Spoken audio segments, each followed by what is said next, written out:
around Key Ridge. So, Shongweni through to Hammersdale, you need to go very carefully there, please, through the Thick Mystic by its own sort of standards. Gauteng looks all right this morning. Keep an eye on the R21 and see what's going on with the roadworks there. Just picking up some delays, actually, on the Midrand section, New Road through to Allendale on your way to Joburg. All of a sudden looking busy. Looks like something's happened there. We'll confirm that ASAP. And Cape Town busy already out of Mitchell's Plain. There are some roadworks along the M7 up towards the R300, and it's that section leaving Mitchell's Plain along Jake's Curville that's already badly backed up. Rob Byrne, SAFM Traffic. A very good morning to you. In your SFM Sports headlines, it's soccer action. Bruce Bavuma, the hero, as Kaizer Chiefs claim the Kufa Cup. And in tennis, Novak Djokovic is denied his 100th title as Jannik Sinner wins in Shanghai. Details around 6:30.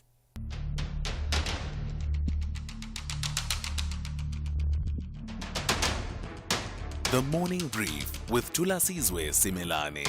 Weekdays, Monday to Friday, 6 to 9 a.m. The Morning Brief with Thulasizwe Simelane. Weekdays, Monday to Friday, 6 to 9 a.m. Monday, the 14th of October, 2024 has dawned and it's upon us. It's 8 minutes after 6. Good morning, South Africa. This is the Morning Brief on SAFM. It's all the local and international news, current affairs, insights and opinions you need to lead the conversation today.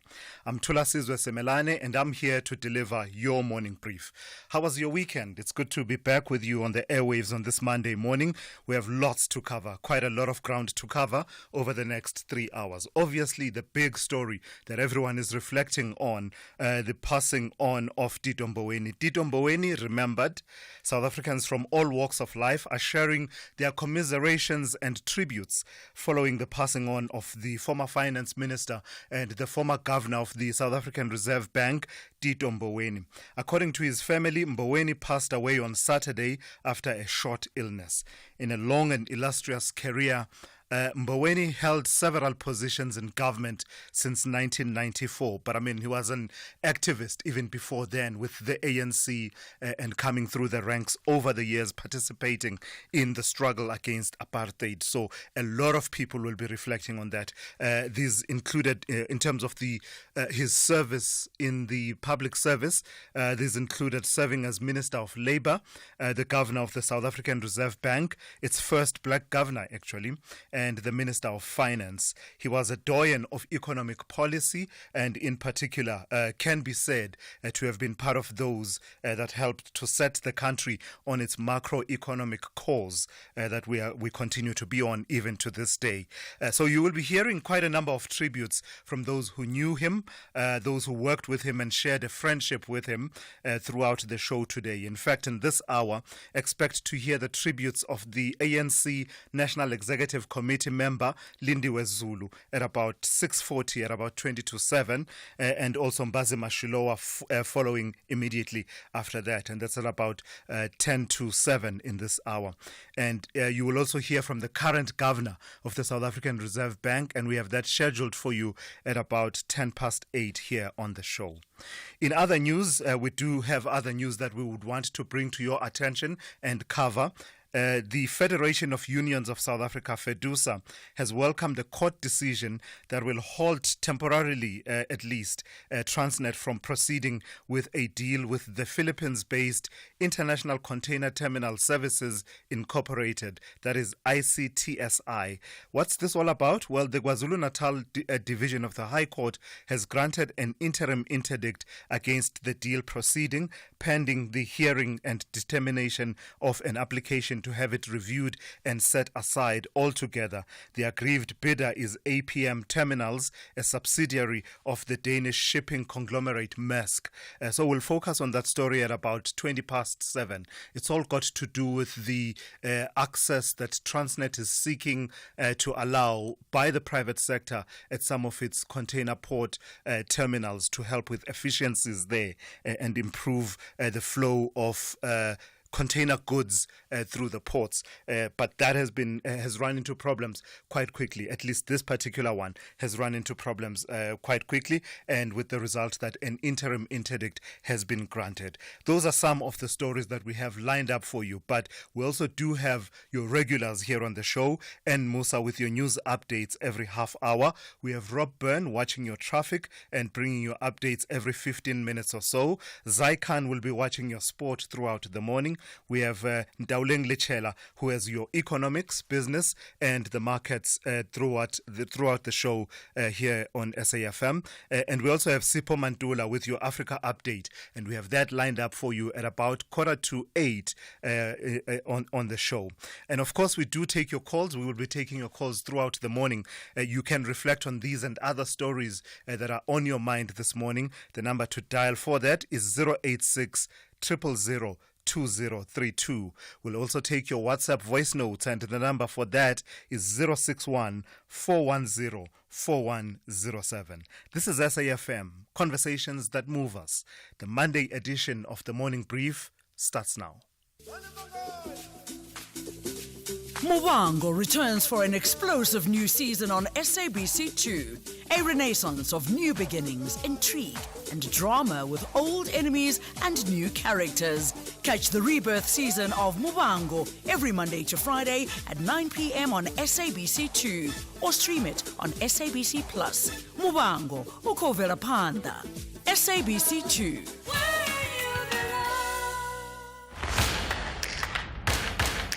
The Warriors and the Brave Warriors want to demonstrate who are the real warriors when they meet at the battlefield in search of vital 3 points. This is the Southern African derby of the Total Energies AFCON 2025 qualifier. Experience the thrilling journey to Morocco, Zimbabwe versus Namibia on Monday 14 October at 6 p.m. Live on SABC Sport on DTT Channel 4. Also available everywhere for everyone, always on SABC Plus and SABCSport.com. Proudly brought to you by SABC Sport. For the love of the game. The Daily News Diary on SAFM. All right, for that, let's check in with Ann Musa this morning. Good morning, Ann. Good morning, Thulas. Did you miss me? I did indeed. Are you sure? I actually did. It was great, thank you. Besides, Tito Mboweni, it was good. Yeah, Tito Mboweni, as well as the news that continues to flow through about the crime situation in our country, yet another mass shooting. Very, very true. And, the latest being in Orange Farm, where 7 people have died. So police are probing that. We know that the suspect actually shot himself and he is said to have died. So, yeah. Yeah. So I imagine that story dominates on the diary as well as the story around the passing on of Tito Mboweni. True. We remembering Tito Mboweni reflecting on his political career legacy with an outpouring of tributes. The President, Cyril Ramaphosa, has expressed he was deeply saddened by the death of the former governor of the South African Reserve Bank and Labour and Finance Minister, saying that as governor and finance minister, he had a sharp focus on fiscal discipline and economic transformation. We're also looking at the ANC's 100-day celebrations taking place, but tensions between the SACP and ANC leadership now following accusations by the SACP that the Government of National Unity is representing a sellout of the National Democratic Revolution by the ANC, resulting in the SACP rejecting an invitation from the ANC to celebrate the 100 days in the GNU that is happening today. And this event will be headlined by the ANC President, Cyril Ramaphosa, who's expected to give a comprehensive reflection on the key achievements made during this period. The Judicial Service Commission interviews expected to continue with interviews to fill the position of Judge President of the Western Cape Division of the High Court, and that's the position Dr. John Hlophe was removed from.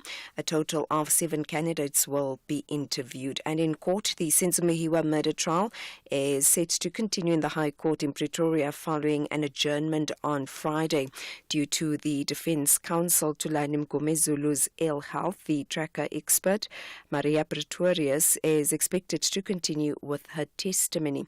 And also developments in the Naledi Spaza shop poison tragedy, where a sixth child is now said to have died. The mass funeral of the 5 children were held yesterday. And just lastly, the Minister of Basic Education, Siviwe Khwagobe, will be joined by the Deputy Minister, and they will be visiting the Northwest Province today. It is part of the ongoing National Listening and Learning Tour, and this tour aims to understand challenges faced by the Northwest education system, and it does come ahead of the matric final examinations starting next week. So some of the stories that we are focusing on. Yeah, that's an interesting story that you have. Just picking out one of them, the story about the SACP snubbing the invitation to celebrate the 100 days of the Government of National Unity. It feels to me, and you don't have to wade in on this, but it just feels to me as if the ANC also, I mean, you know that Solima Paila is very critical of the GNU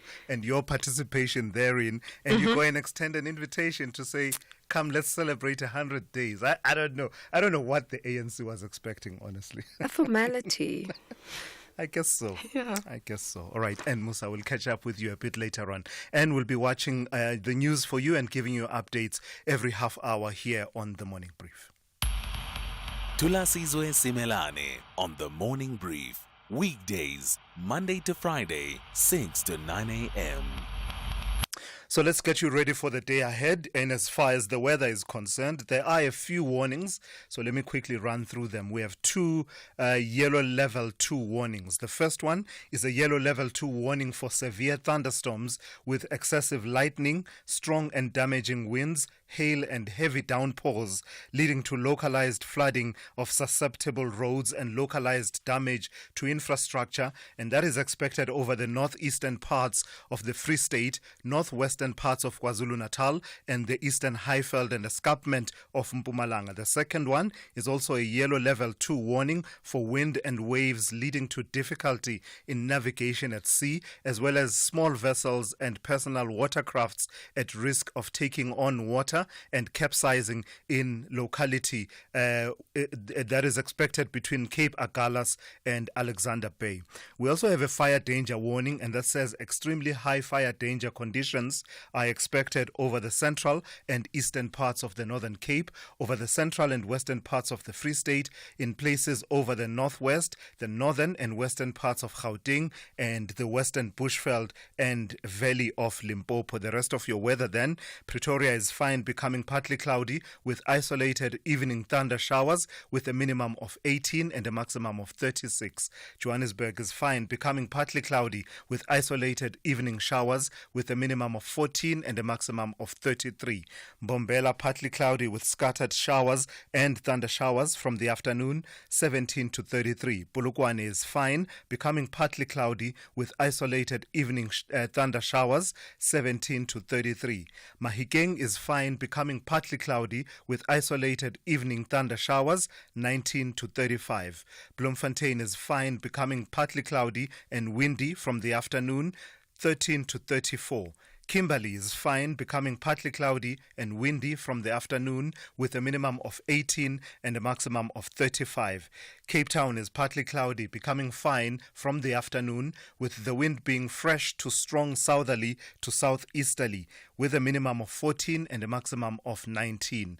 Gqeberha is cloudy with scattered morning showers and rain. The wind will be fresh to strong southwesterly with a minimum of 15 and a maximum of 20. East London is cloudy with scattered showers and rain. The wind will be fresh to strong southwesterly with a minimum of 15 and a maximum of 21. Durban is cloudy with scattered showers and rain. Wind will be moderate northeasterly at first, otherwise fresh to strong southerly to southwesterly with a minimum of 18 and a maximum of 22. And finally, Pietermaritzburg will see morning fog patches, otherwise cloudy with scattered showers and rain with a minimum of 13 and a maximum of 21.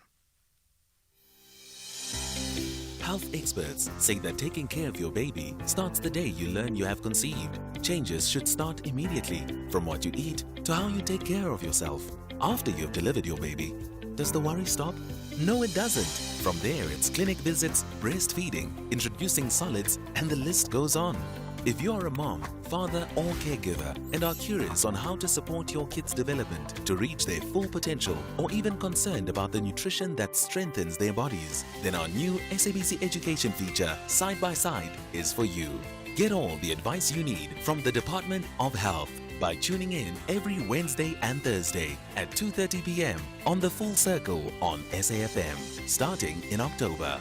Tune into the feature and you could win 1,000 Rand with our monthly competition. Side by Side, brought to you by SABC Education on SAFM, leading the conversation. South African Airways is expanding in the DRC. We now offer direct flights from Johannesburg to Lubumbashi, the heart of the DRC's mining hub. Our convenient arrival time allows seamless connections to key regions like Ndola and the Copper Belt, opening up new growth opportunities.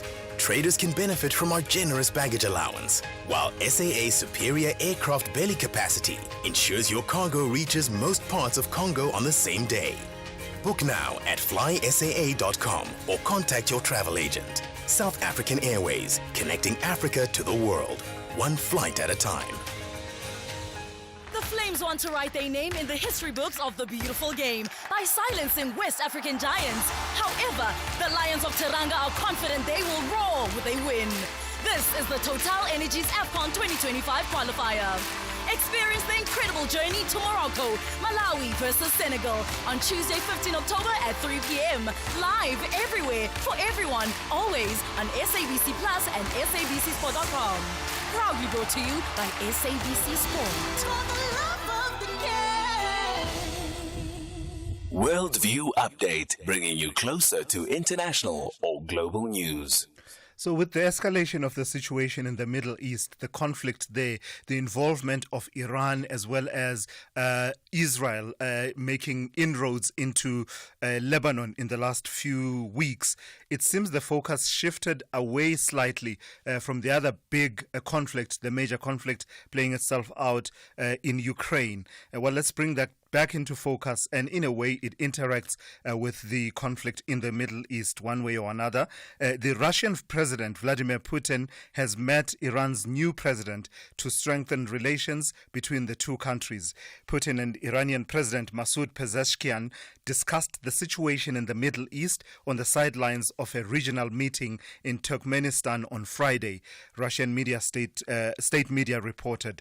As the conference opened, Putin said he wanted to create a quote-unquote new world order for Moscow's allies to counter the West. For more on this, I'm joined on the line by Roland Henwood, who is political scientist and commentator at the University of Pretoria. Good morning to you, Roland. I've got to thank you for your time as always. How significant is this meeting between the leaders of these two countries at this particular moment? An important meeting, but I don't think one must look at it in isolation. These are the kinds of meetings that happen around multilateral conferences or meetings where leaders get together. What makes it important, I think, are that you have two countries that are under severe pressure, both internationally and domestically, and also in terms of the regional dynamics that they face. And in that sense, they have shared interests. But there's another reason why it is significant, and that is that it is known that Iran is supplying weapons to Russia, which at this stage cannot manufacture enough and quickly enough to support its war effort in Ukraine. And that also makes it important. Part of also the diplomacy and the diplomatic effort of Russia, but specifically of President Putin, to build new alliances, because Russia is quite isolated. And he needs new alliances to not only provide direct support, but also create a sense of support that is wider than just the country itself. That is important in fora such as the United Nations, etc., where you need others to support you when you come under the kind of pressure that Russia is facing at this stage. Yeah, so the Russian President Vladimir Putin talking about creating a new world order. Do we have an idea of what the content thereof looks like. We sort of have a glimpse in that he's talking about countering the West by Moscow's allies. But other than that, what more do we know about this new world order that he's desiring? Well, the idea of a new world order is one that is continuously present and being addressed from different fora, different leaders.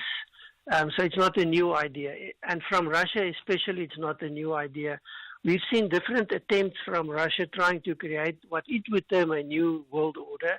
Essentially, it's new world order in the sense that it rejects the dominance of the United States and the West, and Russia puts it NATO, that is seen as the biggest threat. But it's, again, that is also not new and not to be seen in isolation. We've seen a lot of diplomatic efforts from Russia, especially in Africa, West Africa at this stage, but also in terms of building links to North Korea, building links with China, close cooperation with China, and also now in the Middle Eastern context with Iran, but before that with Syria. Interestingly, there were developments of ties between Russia and Turkey, but that seems to have hit a dead end at this stage, with Turkey turning away from Russia seemingly and aligning itself much closer to NATO, and Turkey, of course, a member of NATO. So it's not a new idea. Underlying this in multiple fora from different perspectives is that there must be a new world order that rejects from those who oppose the United States and the West that is going to be different. How different and what exactly that is going to mean is very difficult to determine. Maybe just a last comment. It's difficult sometimes to differentiate between what leaders see as in their own interest, in other words, a national interest, and a global interest. Those two are not necessarily two different things to some leaders. And especially when countries are under severe pressure, there's a confluence of these where own interest is portrayed as global interest. You alluded to it briefly at the start of our conversation, the supply of weapons, particularly drones, by Iran to Russia. How important is that to Russia's war effort? It's very important. We've seen on a technological level changes in the way in which wars are being fought with technology such as drones, and Iran has a very strong effort in that sense, successful. And so, yes, that has been key. The other issue is that Russia does not have the capacity to replenish its own stocks. So it relies, it seems, for some of what it needs on Iran. And there's indications that it's not just drones, but also missiles, which are quite important and scarce in Russia. That's why also it has closely built strong ties, or stronger ties, with North Korea. So there's a link in terms of the needs that Russia has. And Iran can fulfill some of that. The difficulty with Iran now is that it faces its own threats. It's used quite a lot of its own missile systems, especially, and drones, in its attacks or defense, depending on how you look at it, in the conflict that is happening in the Middle East. And that, of course, puts pressure on the relationship and makes it more difficult for Mr. Putin to get what he wants. All right, I've got to thank you for your time and insights as always. That is Roland Henwood, who is political scientist and commentator at the University of Pretoria. Bringing us to 6:30, let's check in with N. Musa now with the latest news headlines. Good morning. Thanks to us. In the headlines, Parliament says former Labour and Finance Minister Tito Mboweni was instrumental in the establishment of laws of the country. Mboweni died at the age of 65 in a Johannesburg hospital on Saturday. 4 people, including an infant, have been killed and 3 others seriously injured in a crash on the N4 toll road in Middelburg near the Hendrina turnoff in Mpumalanga. And police are investigating the deaths of 7 people, including a 3-year-old child, after they were gunned down in Orange Farm, south of Johannesburg, in the early hours of yesterday morning. I'll have details on these and other stories at 7. SAFM, guiding you through the rush hour traffic. It's a very heavy Monday morning for motorists driving between Pretoria and Joburg. The N1 South is fully loaded up between Brockfontein and almost Allendale. That is a lot busier and it's a lot heavier than you would normally see on a Monday morning. We're just trying to ascertain what's exactly happened there, but there's an issue probably around the LaRue Bridge between New Road and Allendale. Really very heavy. Don't leave it too late to get into the N1 South this morning because it will surprise you absolutely. The Mike 1 Boysons through to Empire Road is already busy. Durban, watch for a breakdown this morning into north between Kumashu and Gateway up through the roadworks here, and a broken down truck going into Peter Maritzburg to also look out for. Left lane obstructed as you go between the Ashburton off-ramp and Market Road.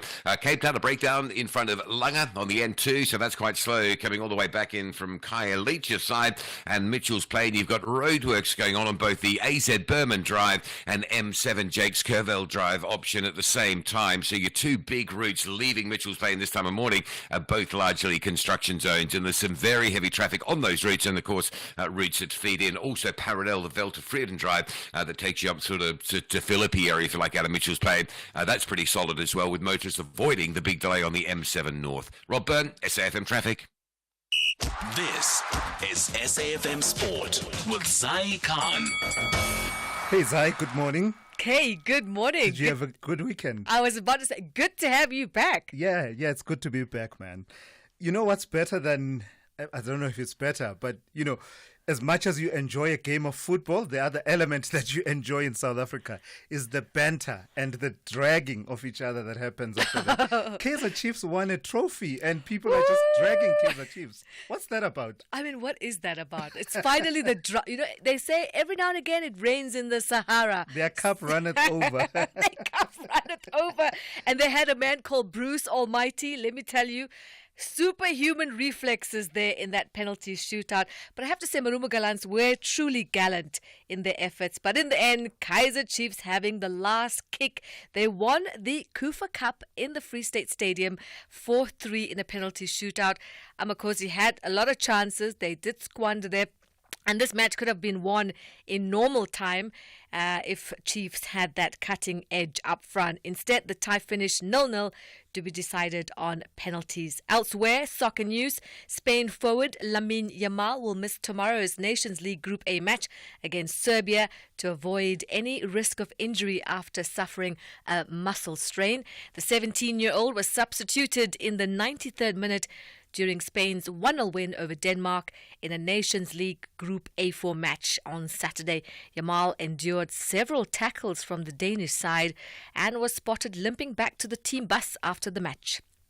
On to tennis, Novak Djokovic missed the opportunity to claim the 100th title of his stellar career as Jannik Sinner won a high-quality Shanghai Masters final. The world number one Sinner is 23 years old, continuing his dominance this season with that 7-6, 6-3 victory over the 37-year-old Serb. Djokovic was aiming to become only the third man after Jimmy Connors and the watching Roger Federer to chalk up a ton of titles. Here's Djokovic.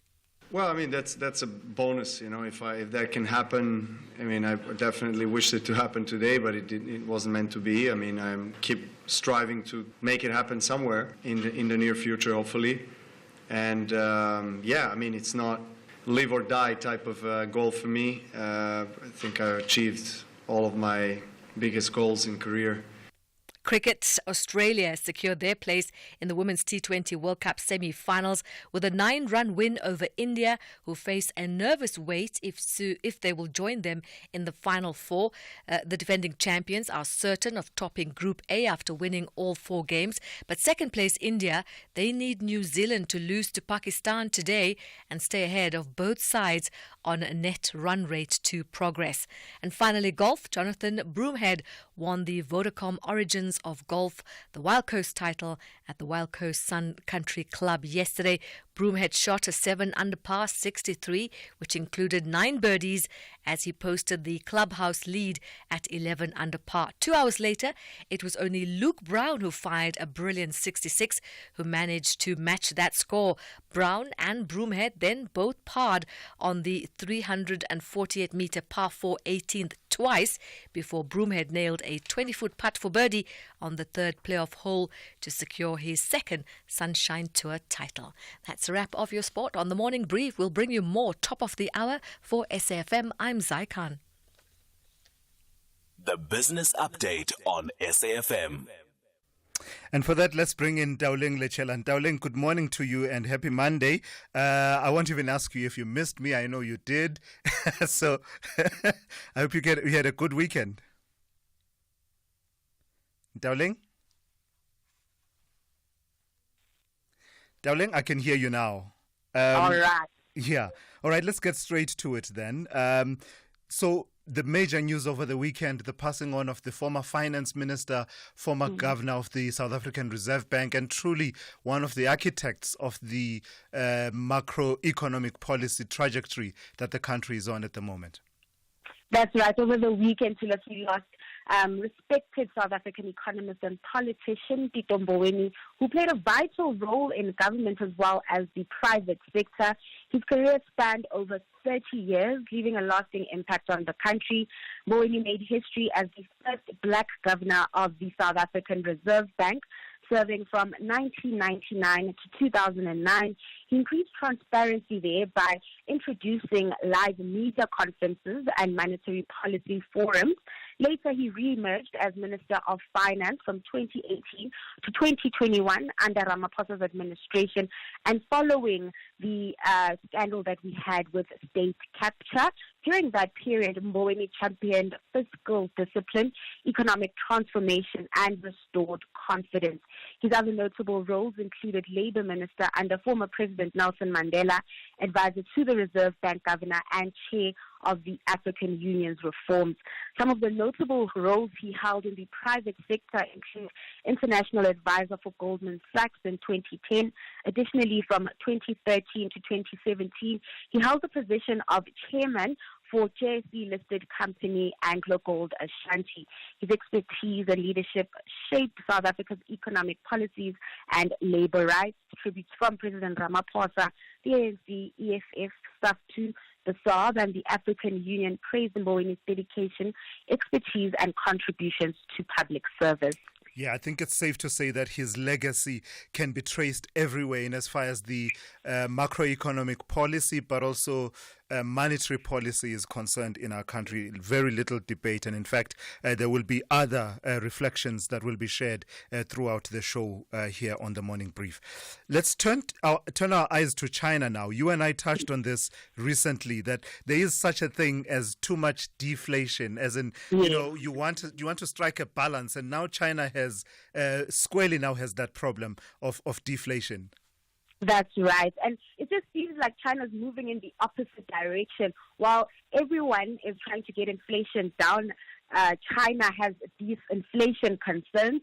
In September, the country posted cooling inflation figures, with consumer prices slowing 0.4% on an annual basis. The reading highlights continued weakness in personal consumption, as worsening economic conditions in the country kept domestic demand under pressure. Excessive domestic investment has also kept a deflationary trend largely in play. Meanwhile, producer prices inflation continued its downward spiral, dropping 2.8% year-on-year. This exceeded expectations of a 2.5% decline. Now, the persistent decline in factory inflation stretches into its second year now, also driven by sluggish domestic demand and downbeat economic activity. The inflation readings underscore the lingering weakness in China's economy, and the news comes on the heels of the Finance Ministry's fiscal stimulus plans, which left investors disappointed. The combination of these factors paint a concerning picture of China's economic health, and over the weekend, Beijing's Finance Ministry announced plans for even more economic stimulus measures, but didn't provide further details. Investors, in the meantime, are looking for targeted fiscal measures to address deflation. This follows September's interest rate cuts and reduced bank reserve requirements. I actually think this might be a nice conversation in the future. How do you control deflation? You and I are wired to think one way. You want to control inflation. What about deflation? Someone might have to come and talk to us and give us a bit of a masterclass on that. Lastly, Tauleng, let's recap on Asia markets, the US and the JSE, how we closed on Friday. So markets ended last week on a high, with the S&P 500 and the Dow Jones closing at record highs, being boosted by financial stocks after upbeat numbers from JP Morgan and Wells Fargo. The positive momentum also filtered through to the JSE, with local markets ending in the green. The all share closed 0.89% higher. This was boosted by gains in the financial 15, up 1.7%. The rand also staging a recovery from lows of 17.60 last week. It's currently sitting at 17.44 to the dollar. Over in Asia, green screens as well, just despite concerning inflation data. It seems like traders are shrugging off disinflation fears and holding on to the overall global positive sentiment this morning. Hey, Ndauling, thank you for that. That's Ndauling Lechela. That's the first of three updates that she will give you throughout the show here on The Morning Brief. Fizzy drinks and fruit juices are making our kids sick. Sugar is dumped into their bodies with every sip, leading to obesity, heart disease, and diabetes as they get older. We need to protect our kids from all sugary drinks. Demand a stronger health promotion levy now.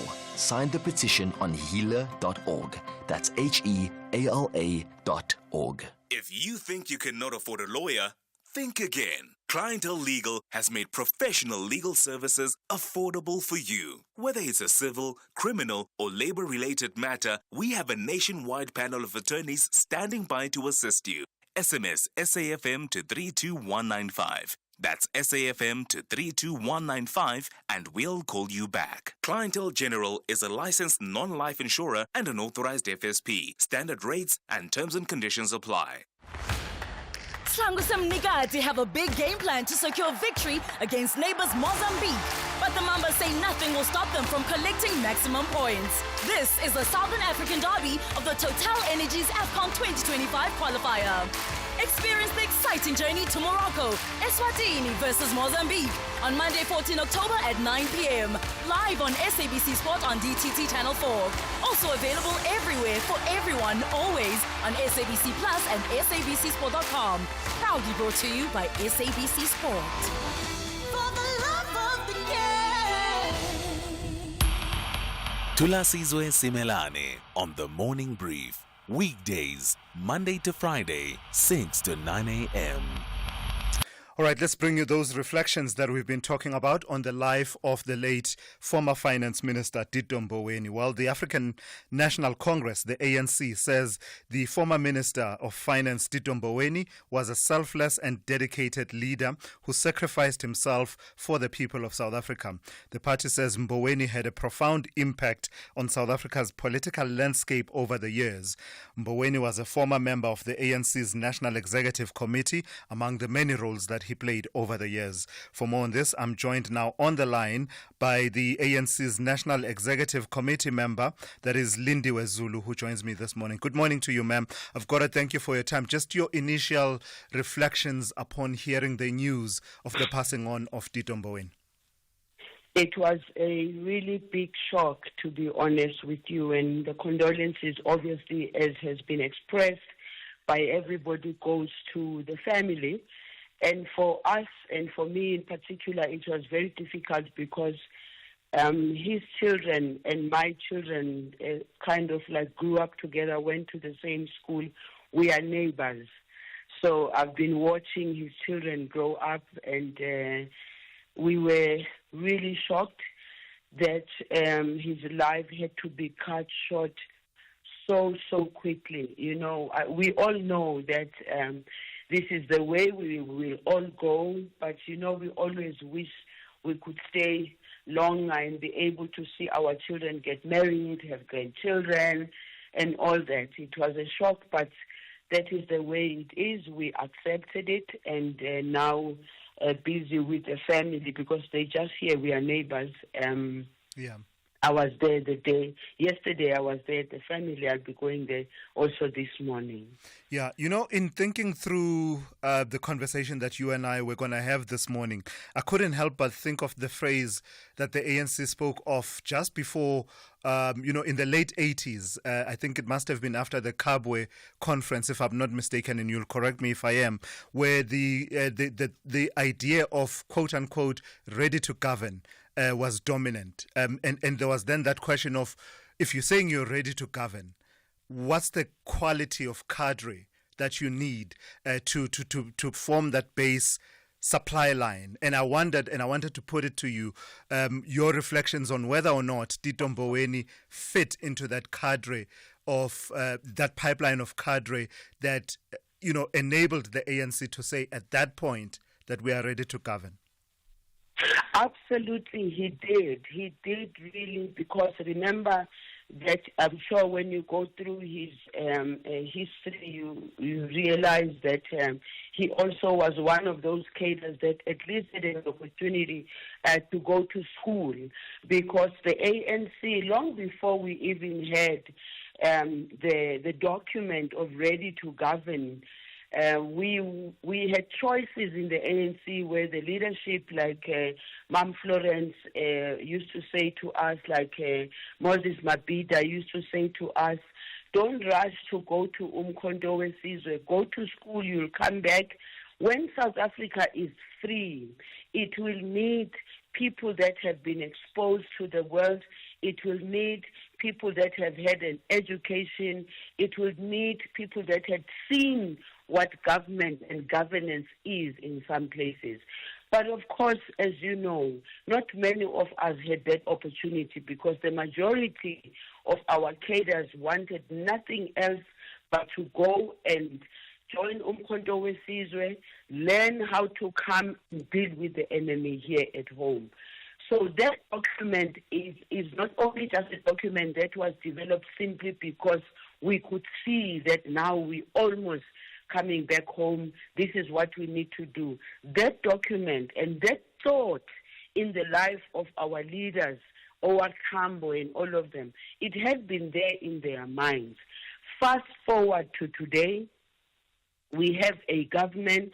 Have we done well?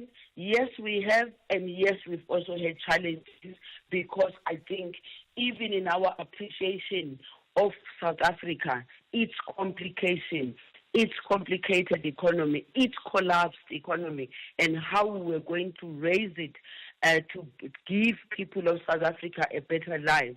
I think a lot of things there, we did not anticipate some of the challenges that we're going to face, which we are facing today. How much rigor did it bring to discussions about macroeconomics and the policy direction? You will have seen the reflections of on some of the views that he would express sometimes on social media about such things as the nationalization of the Reserve Bank and the likes.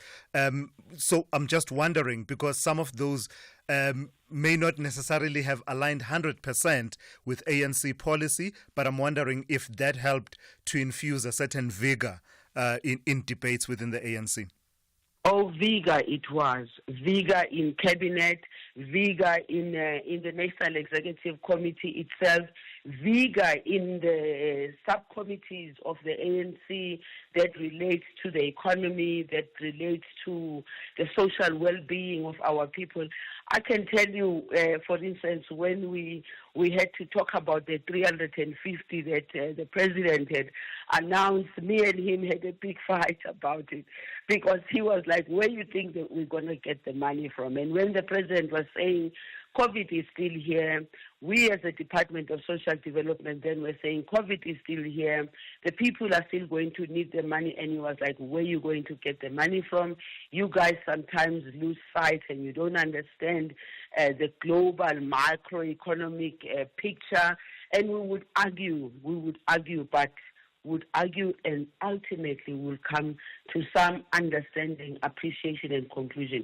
And I think Tito was one of those people who were not afraid of those controversies if they needed to be. He was not afraid, because he knew that if he brought his ideas onto the table, and they might not necessarily be in line with what the African National Congress is thinking of, he was doing that in order to enable us to have the deep discussion and the deep debate. Because if we all agree all the time, then South Africa would not be the country that it is today. Absolutely. We need to be able to say, We disagree. Let's talk about it.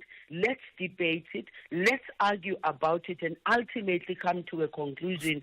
And in fact, Tito was one of those who would say, okay, I give up, then I realize that this is where you are going, right. But I still believe this is what, because he was very stubborn when it came to things that he believed in. Finally and very quickly, level with me here, Memzulu.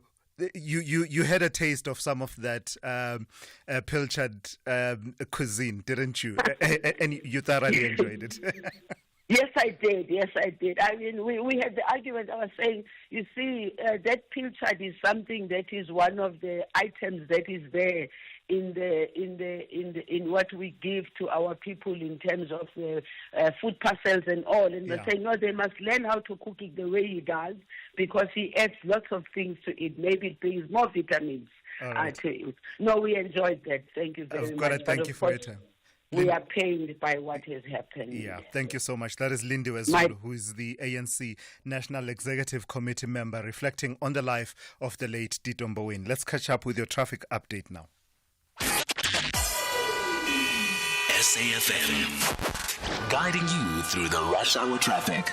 Well, we've been warning about very heavy delays and disruption on the M1 South through Midrand. As it works out, it's a crash blocking 2 lanes between New Road and Allendale Road. So you can just imagine the impact. It is massive Monday morning, big volumes, big delays back from Brockfontein all the way effectively to New Road. Absolute chaos off the highway. The old Joburg Road coming off the Centurion, heavy down into Midrand, Samrand Road, Olifantsfontein, New Road, all of those roads queuing to get into the highway, and routes that link into it like Royais, Kraal, coming down towards the Lever Road junction, Olifants, big backlogs there. So very heavy on the M1 South and generally through the Midrand corridor. Looks like a bit of a spillover on the R55. That's super heavy this morning from Blue Hills down into Crowthorne. A lot of traffic already bypassing the N1 and just causing a monster delay on the R55 as well. N3 from Albert and Jervis up to Galulis is heavy. N12, R24 highways into Galulis coming in from Ekurhuleni side, quite slow going as well. Pretoria, the run out of Mamelodi, Solomon, Mashlangu down towards the N4 and on towards Silver Lakes area looking busy. The exit out of Montana on Sefaka Makato very slow as well. If you're driving from Durban up into Pietermaritzburg, there's a stationary truck and a collision scene. All of that unfolding between Ashburton and the Market Road exit. So all of a sudden there's a very big standstill of traffic on your way N3 west approaching Pietermaritzburg. A couple of queues to note on the N2 going north. You've got busy conditions at Tweeny Hill leaving Toti. You've got big backlogs in from the M7 through Westwood Mall into the roadworks just north of Spaghetti Junction, and then a breakdown. So you've got the big three this morning, a breakdown between Kumashi and the Mshlangu. So 3 big queues heading that way. Cape Town's Mitchell's Plain, very busy, particularly the M7 being upgraded. So long queues coming out of Mitchell's Plain towards the R300. You've got the parallel Viltfreden Road looking quite busy as well. And if you're coming out of the Parklands North area, Malabongwe Drive already queuing out towards Dunoon to join into the N7. Rob Byrne, SAFM Traffic. Hi, I'm Andrew, and I was recently diagnosed with myelodysplastic syndrome. Patients like myself go through a long and strenuous journey to get a stem cell transplant. I am grateful for the support I've received as I wait for the call that my donor has been found. This Sunflower Month, be a lifeline to patients like myself by registering to become a stem cell donor. You can save a life by registering at dkmsafrica.org. This summer, we have extra large offers on Ford Ranger XL, XLT and Wildtrak from only $481,900 for a Ranger XL single cab 4x2. It's the extra large Ranger offer from only $481,900. Visit your nearest participating Ford dealer. Optional service plan included. While stocks last. T&Cs apply. The Warriors and the Brave Warriors want to demonstrate who are the real warriors when they meet at the battlefield in search of vital 3 points. This is the Southern African derby of the Total Energies AFCON 2025 qualifier. Experience the thrilling journey to Morocco, Zimbabwe versus Namibia on Monday, 14 October at 6 p.m. Live on SABC Sport on DTT Channel 4. Also available everywhere for everyone, always on SABC Plus and SABCSport.com. Proudly brought to you by SABC Sport. For the love of the game. Thulasizwe Simelane on SAFM. Let's focus on education briefly now. And the Public Servants Association The PSA has called for an urgent summit to evaluate the state of KwaZulu-Natal's education sector. This comes as over 11,000 teachers in the province are set to lose their jobs, we are told, and that is due to National Treasury's budget reductions. The association says the proposed summit will bring all sector stakeholders under one roof to assess the ongoing crisis and find strategies to manage educator-learner ratios to ensure effective teaching and learning environments. Let's bring into the conversation now Mlungisi Ndlovu, who is the KZN Provincial Manager for the Public Service Association, the PSA. Good morning to you, Mr. Ndlovu. I've got to thank you for your time. Firstly, just put this issue of 11,000 teachers into perspective for us. Where do we get this number from? Is this official now that the Provincial Education Department is considering cutting 11,000 jobs due to these budget cuts? In actual fact, as PSA in the province, we are calling for this summit for us to be able to engage. You'll recall that in the past 3 years, even the former MEC raised concerns that they were unable to fill about 4,000 educators. That number is increasing. Now, in terms of our own assessment and report, it's sitting at 11,000. Because as PSA, we are saying if you cannot be able to fill the position of educators, which means you are killing the basic systems of education. It is for this reason we are saying we need to be able to engage. Even on the positions of substitute, if teachers are on sick leave more than a month, they need to be able to apply for the process to the level of the HOD. At times, some of the learners, especially at grade 12, they will be in months without educators. It is for this reason we are saying we must do a proper assessment in terms of our own education system, not only in terms of retention of educators, issues of safety in schools. Yeah. We are seeing what's happening in part of some of the township when some of the educators are being killed.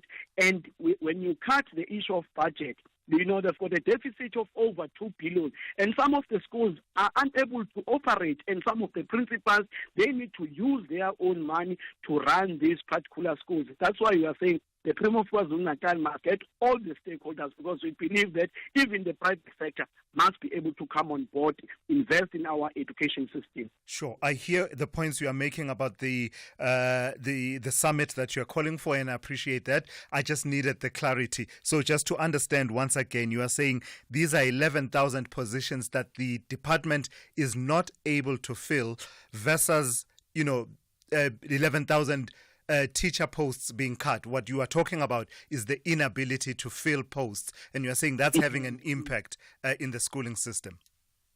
So in actual fact, if you look at the report in terms of the minister, due to the budget cut, they will be able to compensate and pay the workers because they are struggling in terms of their own budget.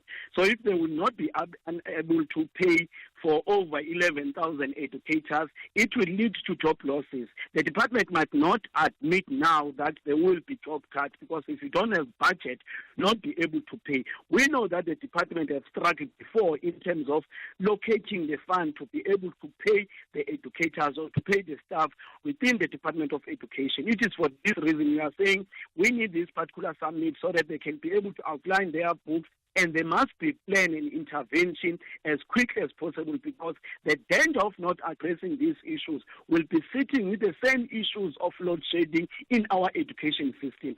So if they will not be able to pay the educators, they will be forced to cut down the job. As peers in the province, we want to protect the job security, but at the same time, we want to make sure that our kids are not being affected by these ongoing job cuts, because there are no plans in the department. They will be informed that they must manage for what they have. So if you don't have an educator in a classroom, the education system will collapse. All right, I've got to thank you for your time this morning. That is Mlungisi Ndlovu, who is the KZN Provincial Manager for the Public Service Association, the PSA. Bringing us to 7 o'clock, let's check in with N. Musa with the latest news now. Outsurance will go out of their way to try and save you money on your car insurance. If they can't, ask for 500 Rand. SMS out to 30754. Now that's good news.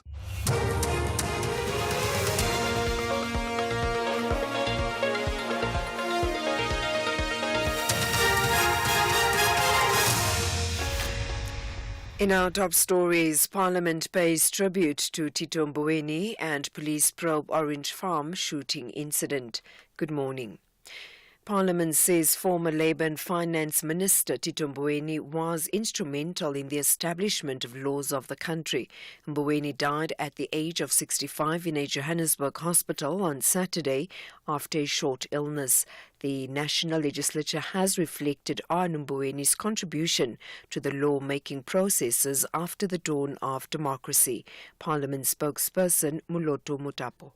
After the dawn of democracy, he was the first minister of Labour under the presidency of President Nelson Mandela. And in this role, he was instrumental in shaping South Africa's labour policies during a critical time of transition, ensuring that the rights and dignity of workers are protected and enshrined in the new democratic order. Meanwhile, Cape Townians have also expressed sadness at Mboweni's passing. Know Tito Mboweni as a good person. I know him, he was a Minister of Finance. Let his soul rest in peace. We are here on a vacation in Cape Town. Now we are hearing the sad news of Tito Mboweni. We love you, Tito Mboweni. Rest in peace. We are saddened by the news of the passing away of Tito Mboweni. We are very, very deeply hurt because we never had any bad news about him. He was a good person. May his soul rest in peace. I don't know who he is. I know now that he signed money, but I don't know what difference it's going to make to me as a normal person on the ground and what it means for the economy, because I don't know what he contributed. So I'm not really sure how to feel, actually. 4 people, including an infant, have died and 3 others seriously injured in a crash on the Info Toll Road in Middelburg near the Hendrina turnoff in Mpumalanga. According to traffic officials, a light delivery vehicle collided with a sedan and overturned several times on the side of the road. The injured have been rushed to the nearest hospital. Mpumalanga's Department of Community Safety, Security and Liaison has advised motorists to avoid speeding and be on high alert on the road. Police are investigating the deaths of 7 people, including a 3-year-old child, after they were gunned down in Orange Farm, south of Johannesburg, in the early hours of yesterday morning. 4 other people were wounded in the incident, which happened at the Mkokotlong informal settlement. Police say an argument between a tavern owner and one of the victims escalated. Police spokesperson Brenda Muradili says the suspect, who was the tavern owner, died in hospital after he shot himself. Police reported that one of the victims went to the local tavern to buy alcohol, but then he found that the tavern was already closed. He then argued with the tavern owner and went back home. The owner followed him and entered the house and shot randomly at everyone, killing 7 people, including a 3-year-old boy. 4 people survived the shooting, but a 1-year-old and a 31-year-old sustained injuries. They are being treated in hospital. Bulk water supplier Rand Waters advised Gauteng municipalities to reduce water loss by 33% in the no-drop report. This after water storage levels in the province significantly declined due to excessive water loss. The water utility says supply systems, including Rand water reservoirs, are critically low and the situation is anticipated to worsen with the ongoing heat wave. Rand Water spokesperson Makanosi Maru has urged municipalities to repair leaks, enforce bylaws and address illegal connections. Rainwater would like to alert communities, particularly in Gauteng, that water storage could soon be depleted if municipalities do not implement our recommendations. It is essential to act now to prevent the impending disaster. Rainwater has repeatedly warned municipalities in Gauteng about this potential situation. And finally, China says it has launched military drills around Taiwan, describing them as a warning against any separatist acts. Beijing considers the island part of its own territory. The drills are seen as a response to a speech by the Taiwanese President William Lai last week, in which he vowed to resist annexation by Beijing. The BBC's Stephen McDonnell has the details. According to the People's Liberation Army, these military exercises are designed to test the joint real combat capabilities of its forces while closing in on Taiwan from multiple directions. Maps of the drill areas show China's Air Force, Navy, Army and Rocket Force on all sides of Taiwan, with spokesperson Captain Li Shi saying this was training for the blockade and control of key ports and other areas, as well as hitting sea targets. Taiwanese officials have condemned the move, saying its own forces would be deployed in response. Recapping the top story, Parliament says the former Labour and Finance Minister Tito Mboweni was instrumental in the establishment of laws of the country. Mboweni died at the age of 65 in a Johannesburg hospital on Saturday after a short illness. For SAFM News, I am Anne Musa. Those were the top stories for this hour. Don't miss out on a possible car insurance saving. SMS out to 30754 for a quote. Outsurance, where you always get something out. Are you blowing your paycheck on car insurance every month? Monica, 39 from Three Rivers, pays just 1,515 Rand a month for her 2018 BMW 320i. None of the insurance companies has come near to the price I'm paying. I am happy at Outsurance. I'm going nowhere. SMS out to 30754 now for a quick quote that could save you hundreds every month. That's out to 30754. Outsurance is a licensed insurer and FSP. T's and C's online. SAFM, guiding you through the rush hour traffic. It's a heavy backlog through the Midrand area this morning. It's our top story. Crash between New Road and Allendale Road. Traffic is all the way back heavily to Brockfontein Interchange. No gaps. It is thick across all lanes. And that's really only half the story. There's a lot of congestion on the side road, the old Joburg Road. As motorists come off the N1, there's big queues on the approaches. Samrand, Olifants, New Road. All of those routes very busy. Linking roads in between. Routes like Lever, Royes, Krull. Very, very heavy, as well as traffic all over the N1 South Midrand and generally through the Midrand corridor, extending those delays as far as the R55 Blue Hills down to Crowthorne is very heavy as well. This morning, delays coming in from the Ekurhuleni side and 12 and R24 reaching the Galuli is looking quite heavy. Durban, you got your three big queues this morning, Toti, Spaghetti Junction and Mshlanga. It's a combination of weight of traffic, roadworks and a breakdown in the roadworks up by Gateway as well. Quite a heavy delay going into Pietermaritzburg, crash and a breakdown between Ashburton and Market Road causing that delay. And Cape Town, if you're not in the traffic yet, make sure you're not leaving it too long. The N2 inbound from the airport runway solid to Hospital Bend. The N1 queues coming through Brackenfell area and then from Durban Road all the way through to Kuburg Interchange. Rob Byrne, SAFM Traffic. A very good morning to you. In your SFM sports headlines, it's soccer. Bafana eyes the AFCON qualification tomorrow, but coach Hugo Bruges is worried about the synthetic pitch in Congo. And in athletics, Kenya's Ruth Chepngetich smashes the women's marathon world record. Details around 8:30.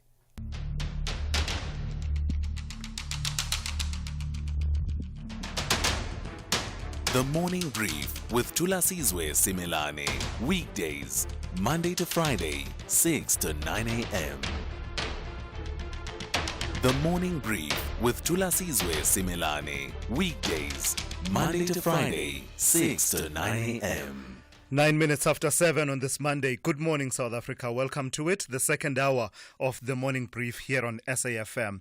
It's all the local and international news, current affairs, insights and opinions you need to lead the conversation today. I'm Thulasizwe Simelane and I'm here to deliver your morning brief. Coming up in the next hour, Tito Mboweni remembered. South Africans from all walks of life are sharing their commiserations and tributes following the passing on of the former finance minister and Reserve Bank Governor Tito Mboweni. And according to his family, Mboweni passed away on Saturday after a short illness. In the last hour, we did hear from the ANC National Executive Committee member Lindiwe Zulu reflecting on the legacy of Tito Mboweni. And in this hour, we are scheduled to speak to Professor Bonke Dumisa, who is, in fact, he's on standby to talk to me shortly. He will have reflections that go as far back as 41 years and and also going as far back as the University of Lesotho, which is where both of them got their education. That conversation coming up in the next few minutes. The other conversation we want to bring into the mix is the conversation around the Federation of Unions of South Africa, FEDUSA, welcoming a court decision that will halt, at least for now, Transnet from proceeding with a deal with the Philippines-based International Container Terminals Services Incorporated, that is ICTSI. What's this all about? It's about the management of the Durban Container Terminal Pier 2 that is now in dispute, and it's being disputed by the aggrieved bidder, that is APM Terminals, which is a subsidiary of the Danish shipping conglomerate Maersk. So what has happened is that APM Terminals was successful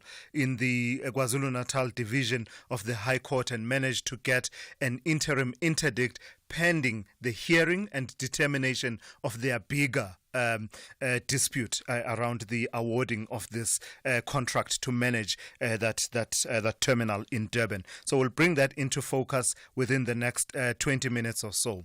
We do have all of your regulars lined up, but importantly, we will be taking your calls, and the number to dial for that is 086 000 2032. You can also send us a WhatsApp voice note and we'll play that out and interact and engage with it. And the number for that is 061 410 4107. This is SAFM, Conversations That Move Us. The second hour of the morning brief starts now. The Wild Beasts are searching for a massive win against Morocco, but the Atlas Lions want to demonstrate that they are ready to host the Africa Cup of Nations. This is the Total Energies AFCON 2025 qualifier. Experience the spectacular journey to AFCON 2025.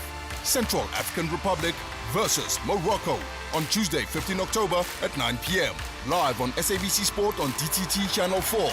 Also available everywhere for everyone, always on SABC Plus and SABCSport.com. Proudly brought to you by SABC Sport. My name is Bonolo Motuba. I'm 17. My school was far from home and my parents were spending large amounts on transport. That's why they moved me to UCT Online High School, and it's been amazing. With savings on transport and uniforms, I was able to get ahead and stay ahead. Visit uctonlinehighschool.com to learn more. Applications close 29 November 2024. Outsurance has some hot summer savings. 29-year-old Brandon from Three Rivers knows all about it. For his 2017 Ford Ranger 2.2 TDCi, Brandon used to pay 1,860 Rand a month.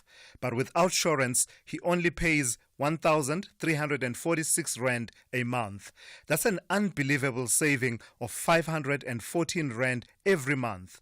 Want to save on car insurance? Switch to Outsurance, where you always get something out. SMS out to 30754.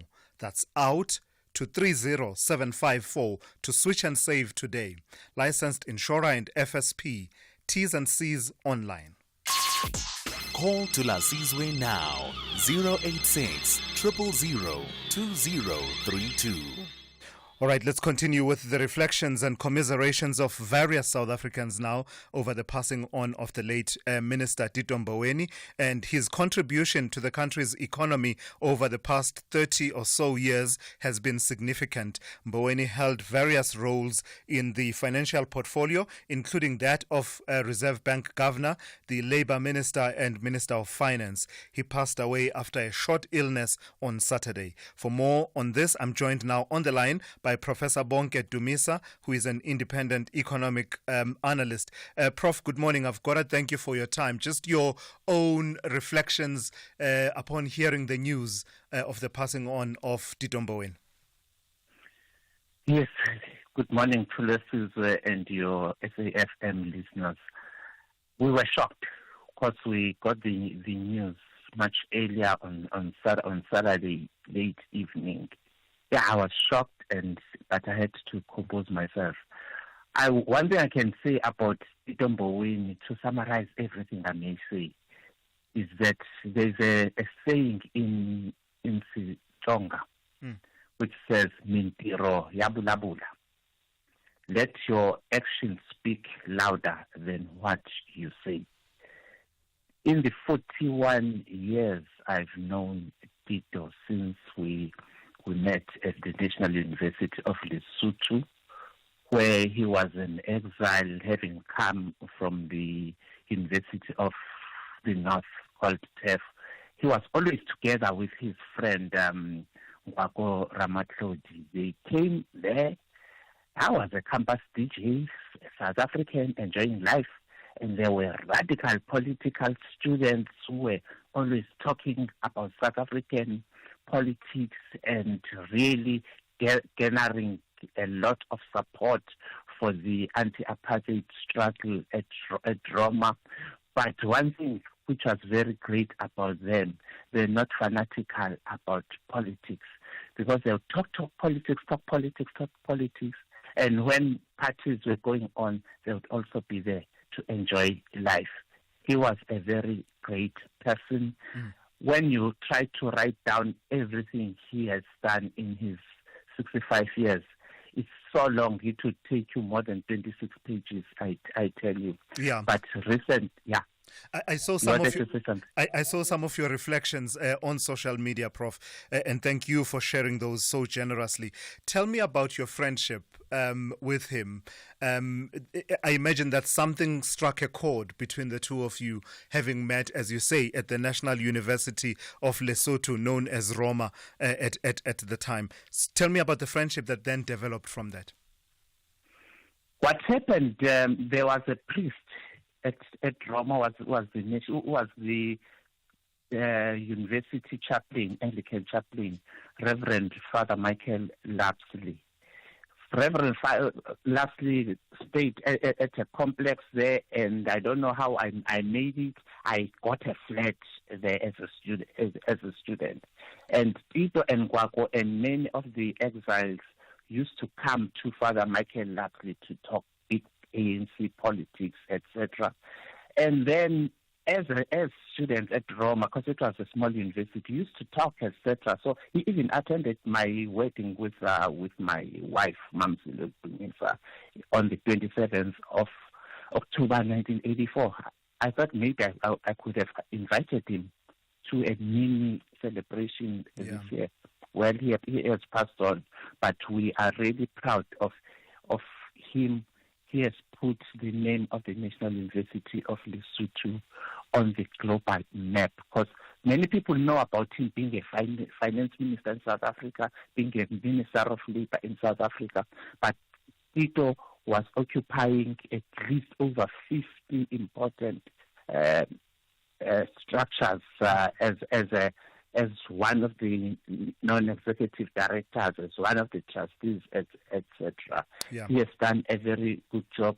And one thing about him, which even some of his arch-enemies have said, he was a man of integrity.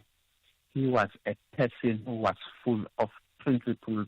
You never hear anything negative about Tito when it comes to being trustworthy. I wish we can have more politicians like that. So let's build on that, wishing we can have more politicians like that. Just your own reflections on how his legacy can be carried forward. What lessons need to be taken on board by those who will be taking up public service, lessons inspired by your good friend, Tito Mboweni? Tito, I mean, I'm quoting one of the people or one of the structures which loved to criticize him, COSATU. They stated that Tito, they crossed swords with him, and they said they had sparring matches with him. But one thing they knew was that if Tito agreed with you, he agreed with you, and if he disagreed with you, he will disagree with you and give you the reasons why. That is what we need from our politicians, because sometimes then, in order to be loved, some politicians would do anything just to please the people, even if it can be to the detriment of the country. You must have that boldness to tell the truth to power, to say this is right, this is wrong. And this is the reason why to say this is wrong, especially for the area of economics, of finance, where Tito was. He had to be very frank with him. I did listen to your conversation with Lindiwe Zulu, reflecting exactly the same thing, that Tito was a very straightforward person. Right. We don't get that thing from many politicians. Lastly, Prof, I imagine that you must be the best person to help us understand this penchant and appreciation for Pilchard cuisines. Does it come from your days at university? On a student poverty budget, and this was the only thing you could afford. And what did that taste like with all of that garlic and all that, and the tomatoes that you would throw in there? I can assure you, Tito did not have time to prepare food for himself at Roma, because the catering services at our university dining hall was great, and students always got their meals. So that one he developed here in South Africa for his own reasons. Okay. All right. I've got to thank you for your time this morning. That's Professor Bonke Dumisa there, reflecting on the life and times of the late Tito Mboweni here on the Morning Brief. And we went on a water safari, and Mom spotted a hippo, and it said...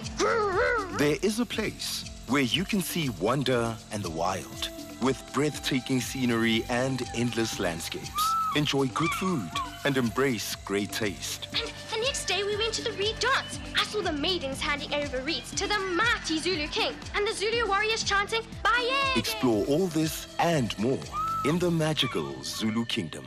This message is brought to you by KZN Tourism and Film Authority. Outsurance are experts in what they do. They get to understand what type of business are you doing so that they can insure you properly. It actually validates why we're with them. If you haven't called Outsurance yet, what are you waiting for? Switch to Business Outsurance today, and you could get a massive 20% discount on your business insurance premium. SMS quote to 43328. That's quote to 43328 to switch and save today. Licensed insurer and FSP. TCs and information online. The Flames want to write their name in the history books of the beautiful game by silencing West African giants. However, the Lions of Teranga are confident they will roar with a win. This is the Total Energies AFCON 2025 qualifier. Experience the incredible journey to Morocco, Malawi versus Senegal on Tuesday, 15 October at 3 p.m. Live everywhere for everyone, always on SABC Plus and SABCSport.com. Proudly brought to you by SABC Sport. For the love of the game. Thulasizwe Simelane on SAFM. 23 minutes after 7, let's bring you this story now. The Federation of Unions of South Africa, FEDUSA, has welcomed a court decision that will halt temporarily Transnet from proceeding with a deal with the Philippines-based International Container Terminal Services Incorporated, that is ICTSI.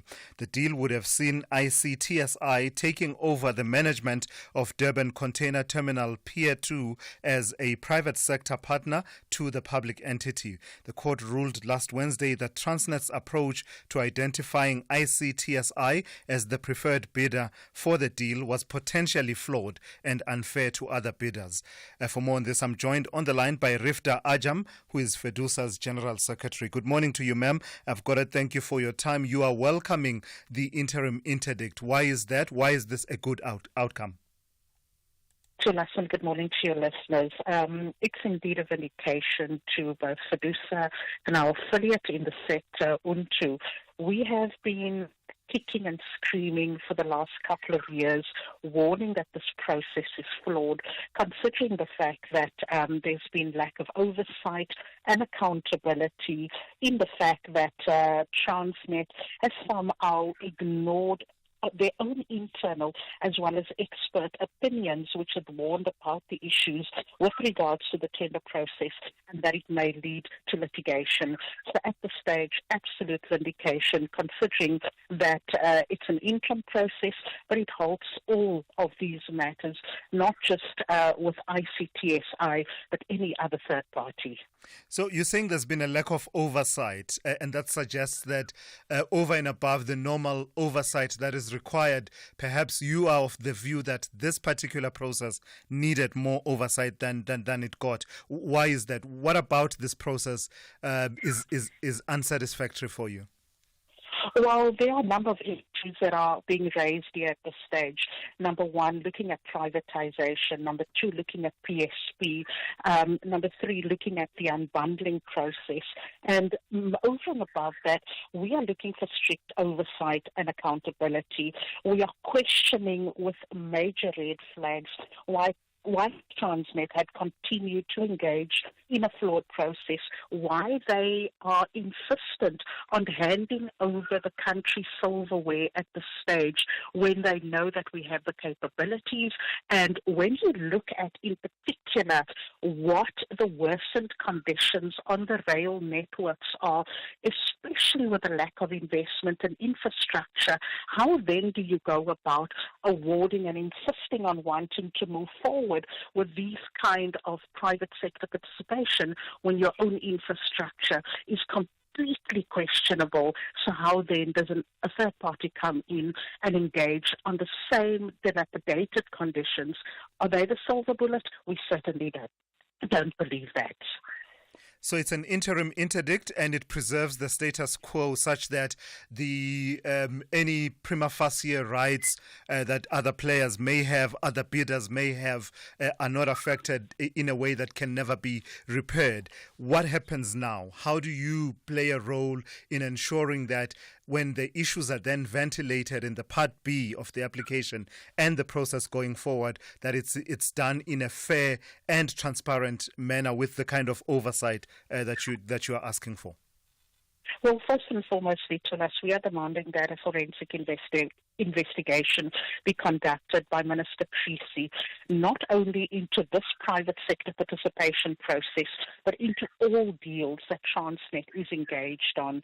We also are demanding, and this is where the oversight and accountability comes in from our perspective as unions and federations, to defend and protect the jobs of our members, that those that are involved in the approval of this participation process of DC2 bidding and the selection process, they must be identified, an investigation must further be conducted, and if they are found guilty, we are insisting that strict disciplinary measures must be taken that should lead to their dismissal of irregularly giving preference to this particular Philippines company. We have warned from the onset that this is what is going to be faced, that there is a continuation and a blindsiding at all given stages without wanting to guarantee, number one, job security, and number two, engaging the unions by using the media to make these announcements. It cannot be right, and we will challenge it at all levels. All right, I've got to thank you for your time this morning. That is Rifta Ajam, who is FEDUSA's General Secretary there, weighing in on that controversy that's playing itself out around the process that Transnet is seeking to undertake at the Durban Container Terminal Pier 2. All right, let's bring in the former trade unionist and former premier of Gauteng, Bazima Shilowa, just on reflections on the life and times of the late Tito Mboweni. Good morning to you, Mr. Shilowa. I've got to thank you for your time. You knew Tito Mboweni very well, and in fact, your paths interacted and intersected at various points. With the remaining time that I have, let me just allow you to reflect on his contribution, firstly to the liberation of South Africa and attainment of democracy, as well as the execution of that democracy once attained. Thank you very much, Thulasizwe. Tito, like many young people of his time, decided, to engage in struggles, went into exile, came back, given an opportunity to work on the Ready to Govern document, as well as the reconstruction and development program of the Alliance. Later, Minister of Labour put a raft of really progressive legislation, the Labour Relations Act, the Basic Conditions of Employment Act, Skills Development, Employment Equity, Neglect Act, and so forth. But secondly, Tito, once he came into that department, he put together a good team under Sipopijana of people like Les Kettledas and Halton Chidle to really help shape the process that we were. So as one remembers him, we need to remember him from that point of view of work, but also as someone who, was a friend one could relate to, spent a lot of time together. Tito, before he discovered the whole issue of chicken swimming in garlic, onions, and others, he would come to our place hoping to get pap and fleis, especially umlekwa, unannounced. And I would say to him, but Tito, you're supposed to tell us you're coming. He said, look, don't adopt the white tendencies. Africans, we just pitch up, we'll find something. I said, yes, but you can't expect to find umlekwa on that arrival. So that's the kind of guy that was, and that's the kind of relationship that I had with him. We could talk about anything. Yeah. Like you would see there was an interaction of a picture of the two of us when we last met last month, in which he said we were talking about form and content of, or lack thereof, of the government of national unity. All right, I've got to thank you for your time and your reflections this morning. That is Mbazi Mashilowa, who is a former trade unionist and the former premier of the province of Gauteng. And let's check in now with N. Musa with the latest news headlines. Good morning. Thanks to us. In the headlines, City of Tshwane Executive Mayor Nasipi Moya says she's pleased with the number of women represented in a new mayoral committee announced yesterday. The multi-party coalition comprises of Action SA, EFF, ANC and Good. Parliament says former Labour and Finance Minister Tito Mboweni was instrumental in the establishment of laws of the country. Mboweni died at the age of 65 in a Johannesburg hospital on Saturday after a short illness. And a drone attack by Hezbollah has killed at least 4 Israeli soldiers and injured dozens of others. Israel's military says 7 people were severely wounded by the strike, which hit a base south of the city of Haifa. I'll have details on these and other stories at 8. SAFM, guiding you through the rush hour traffic. Well, we got all the big M's this morning. Midrand, Monday morning mess. It's dreadful. It's one of those mornings where the traffic around Midrand is probably parked back into the apartment car park. It all stems with the crash on the M1 South between New Road and Allendale. That has pushed traffic deep back into Brockfontein interchange, looking very heavy. All the approaches to the highway are bad. That would include New Road, it would include Olifantsfontein, it includes Samrand Road, and it includes all those roads that link into Samrand, Olifants and New Road as well. Rousat Royes, Crowell and Lever Road. It's all just very, very jammed up. The R101 coming off the M1 at Centurion, solid all the way into Midrand as alternative route seekers pile that up. And also the R55 under pressure, Blue Hills going down into Crowthorne and Kyalami. Basically, in a nutshell, Pretoria down to Joburg. Give yourself plenty of time through the Midrand area this morning. Queues coming to Galulis and 12 and R24 routes under pressure from the Ekurhuleni side. Durban, you've got 3 big queues to work for and through. Tweedy Hill, that's queue number 1. M7 through Westwood Mall Roadworks, queue number 2. Queue number 3 is a breakdown between Kwamashu and the Gateway. Crash and a broken down truck on your way up to Pietermaritzburg. Heavy queues between Ashburton and Market Road. And Cape Town, if you're coming out of Tableview region, pretty heavy this morning. Marine Drive passing Sunset Beach and then down towards Lagoon Beach is really heavy. Malabongwe Drive from the Sandown Road, Rivergate, that's heavy out towards the N7 highway. And if you're coming in from Khayelitsha, not a bad run until you get to the airport and then you're stuck in traffic all the way through to Hospital Bends. With your traffic updates, I'm Rob Byrne. This is SAFM Sport with Zai Khan. Good morning to you once again, Zai. It's always battle royale when Bafana meets the Congo, right? You've got that image burned into our memories of Mark Fish and the injuries, and they're going back now to Congo, and conditions are. At least the coach is worried about the conditions. Absolutely, and it seems like Bafana will have to pitch in more than their... I see what you did. See. You're learning from me. Yes, definitely. It's. I think Coach Bruges' plans will have to be a little bit more pitch perfect this time because there is problems, and he's, not happy with the pitch conditions. Bafana, of course, on the brink of securing their place at the 2025 Africa Cup of Nations, needing just 3 points. And that's tomorrow's qualifier against Congo-Brazzaville. Here's Coach Hugo Bruges, himself now speaking about the conditions. And if the pitch is, like, for example, it was in South Sudan, then we can't complain. And then we have to be able also to bring good football on that. But if the pitch is not good, it will be more fighting football. Because I think now this team will revenge. They lost 5-0. I think there will be pressure on the guys. So we have to be prepared for that also and be ready again for a difficult game. In the meantime, Zimbabwe coach Michael Nice is hoping for Warriors fans to flock to the Orlando Stadium tonight at 6 p.m. when his side takes on Namibia in their crucial Group J 2025 Africa Cup of Nations qualifier at the Orlando Stadium. Zimbabwe, they moved up to second position in Group J as a result of their 1-0 win against Namibia at the Orlando Stadium.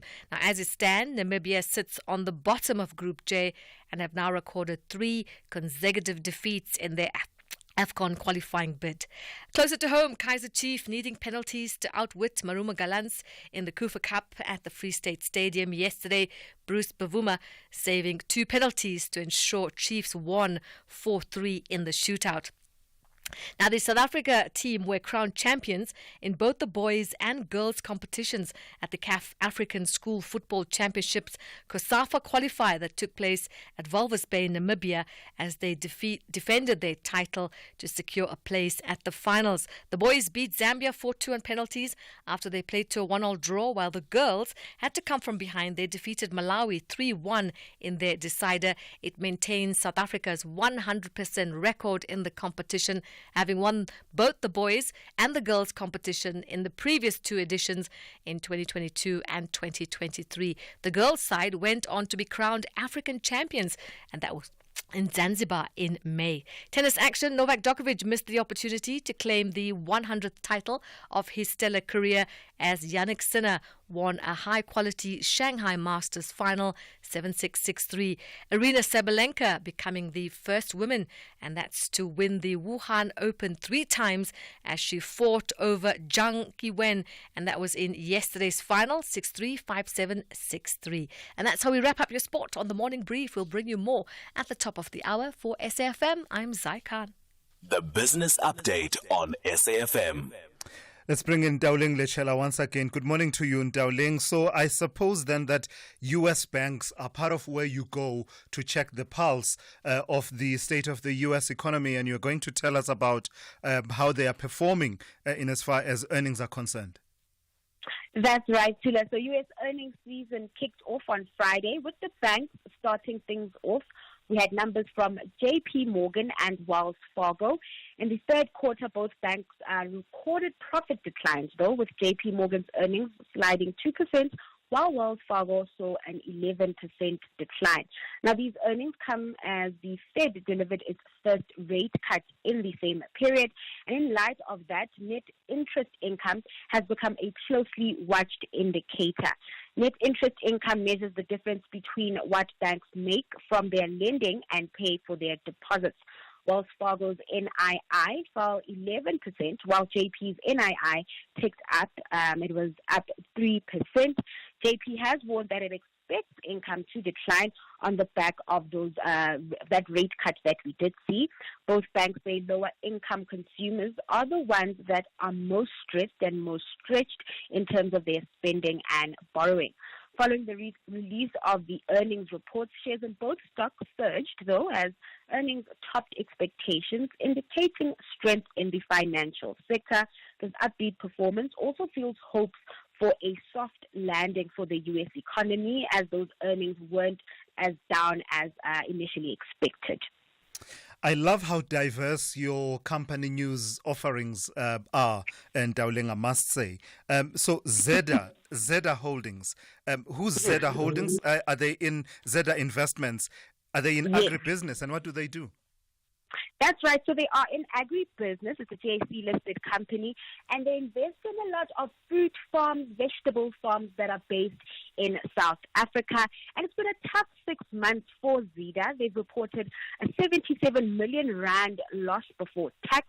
The agribusiness-focused investment holding company says this was largely due to volatile weather patterns and lower soft commodity prices, which have hammered the industry. Looking at overall sentiment, though, in the industry, there's been some green shoots with the Agribusiness Confidence Index, which fell during the second quarter of 2024, rebounded by 10 points to 48. But Zeda noted that the industry remains constrained due to various challenges, including drought conditions, geopolitical concerns, and infrastructure issues. Now, to navigate these challenges, Zeda is actively selling assets to realize value for shareholders. Recently, the company agreed to sell 2 farming production units and the Noble Fruit Pack House operation for 713 million rand. Additionally, Zeda will dispose of the smaller Misty Cliff farming unit for 45 million rand. And looking ahead, Zeda plans to pay special dividends to shareholders as proceeds from those disposals are received. The company is also considering selling Zard Holdings. Following these transactions, Zeda will focus on its agricultural seeds and agrochemicals business. Yeah, you see, it shows that I went to Chief SW in Tlapo High School, and I said, Zeda, you went to St. Michael's, and you said Zeda. You corrected me. Lastly, Ntaoleng, just give us an update on the markets, U.S. close, Asian markets, as well as the JSE.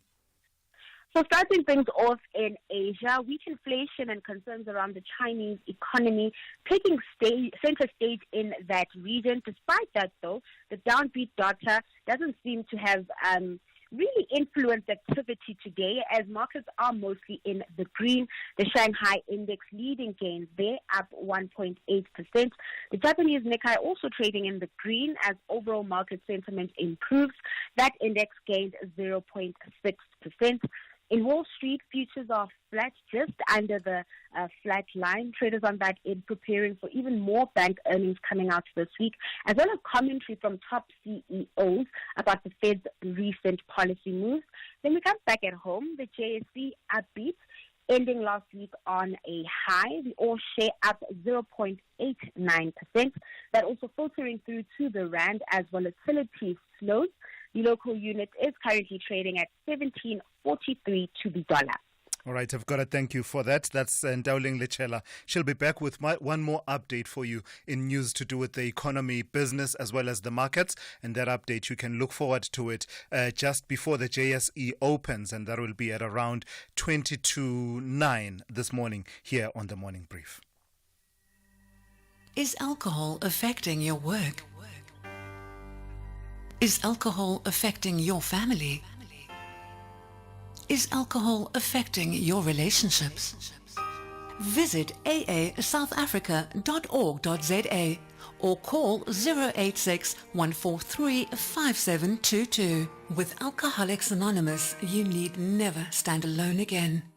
This is a SABC supported initiative. So why should I use We Buy Cars if I want to sell my vehicle? Because We Buy Cars buys cars. But will I get the right price? Of course.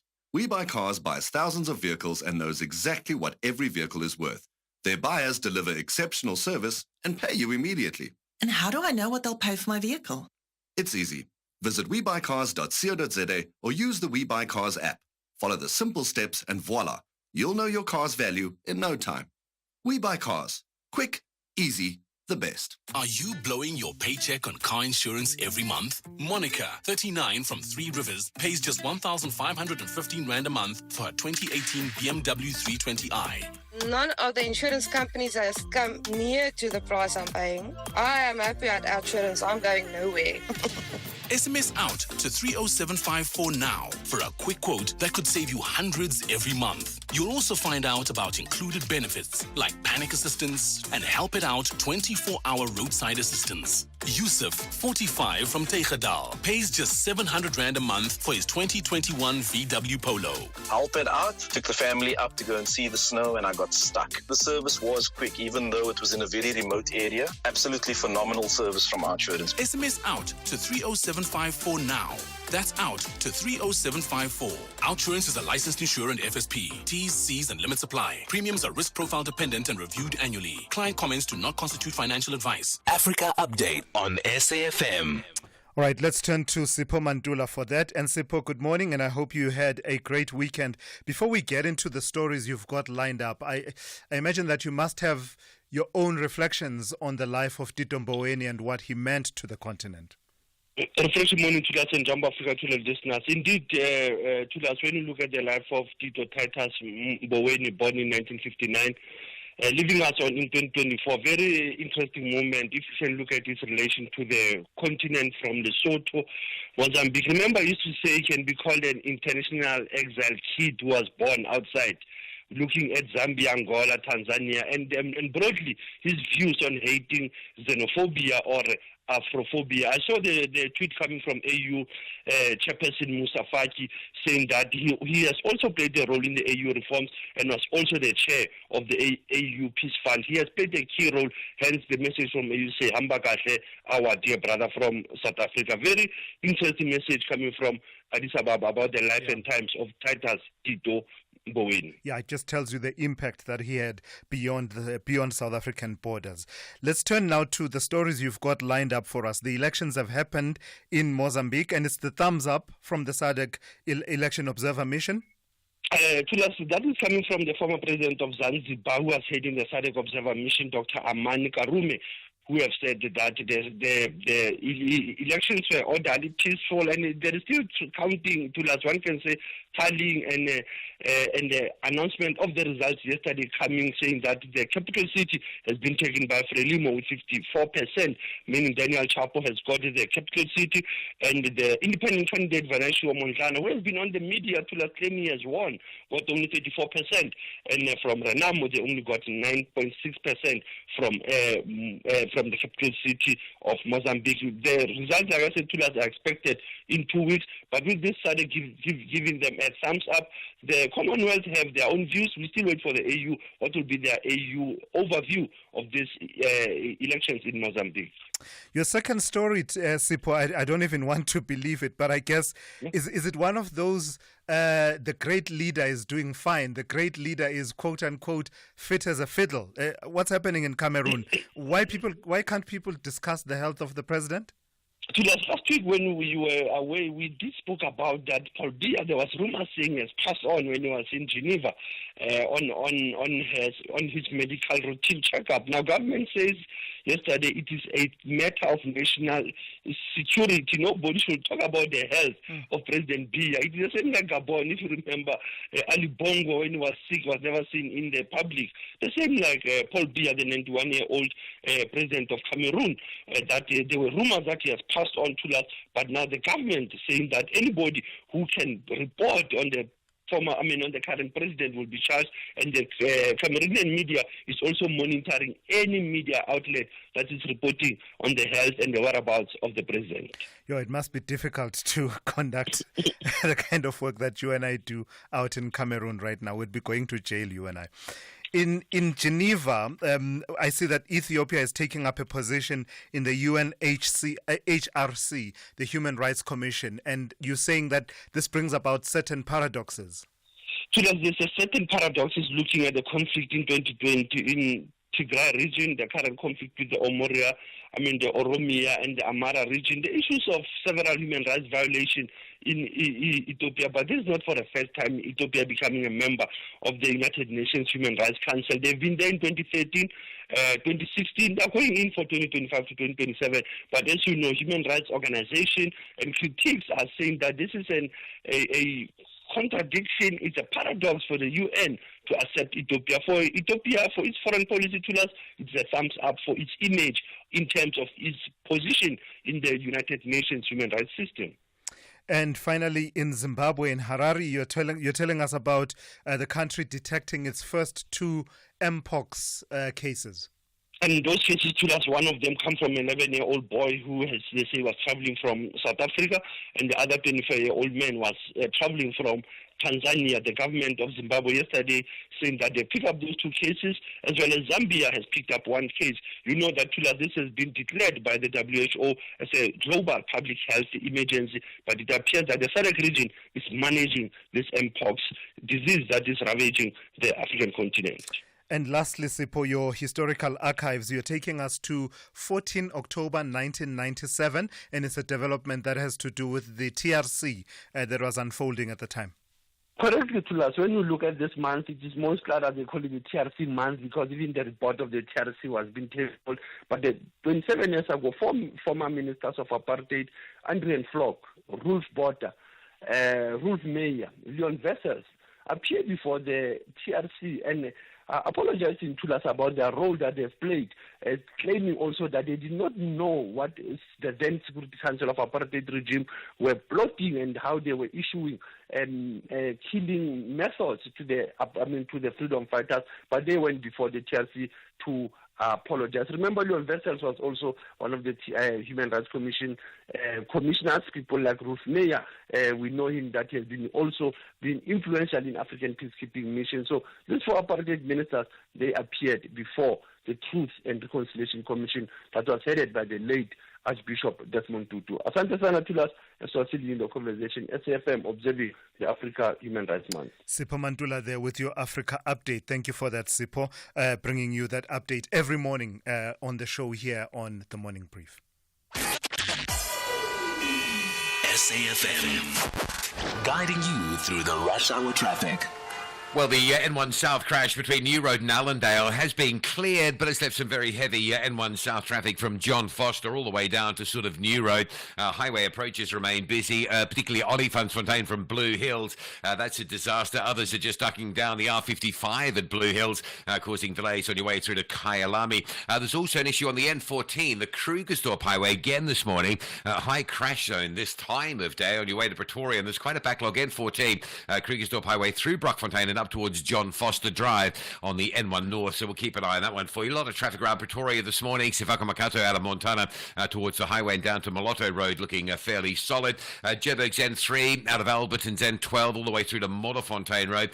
Traffic all the way through on that particular run up through Galulis and Edenvale, and loads of traffic lights out all over four ways. I mean, it's a real mess. Traffic in four ways, an absolute mess. The queues start back at the North Riding side with some lights out on Vitkoppen and around Machali, stuck with Main and Vitkoppen and Main and Robin, in from Danefern on Winnie Mandela, in from Danefern on Cedar.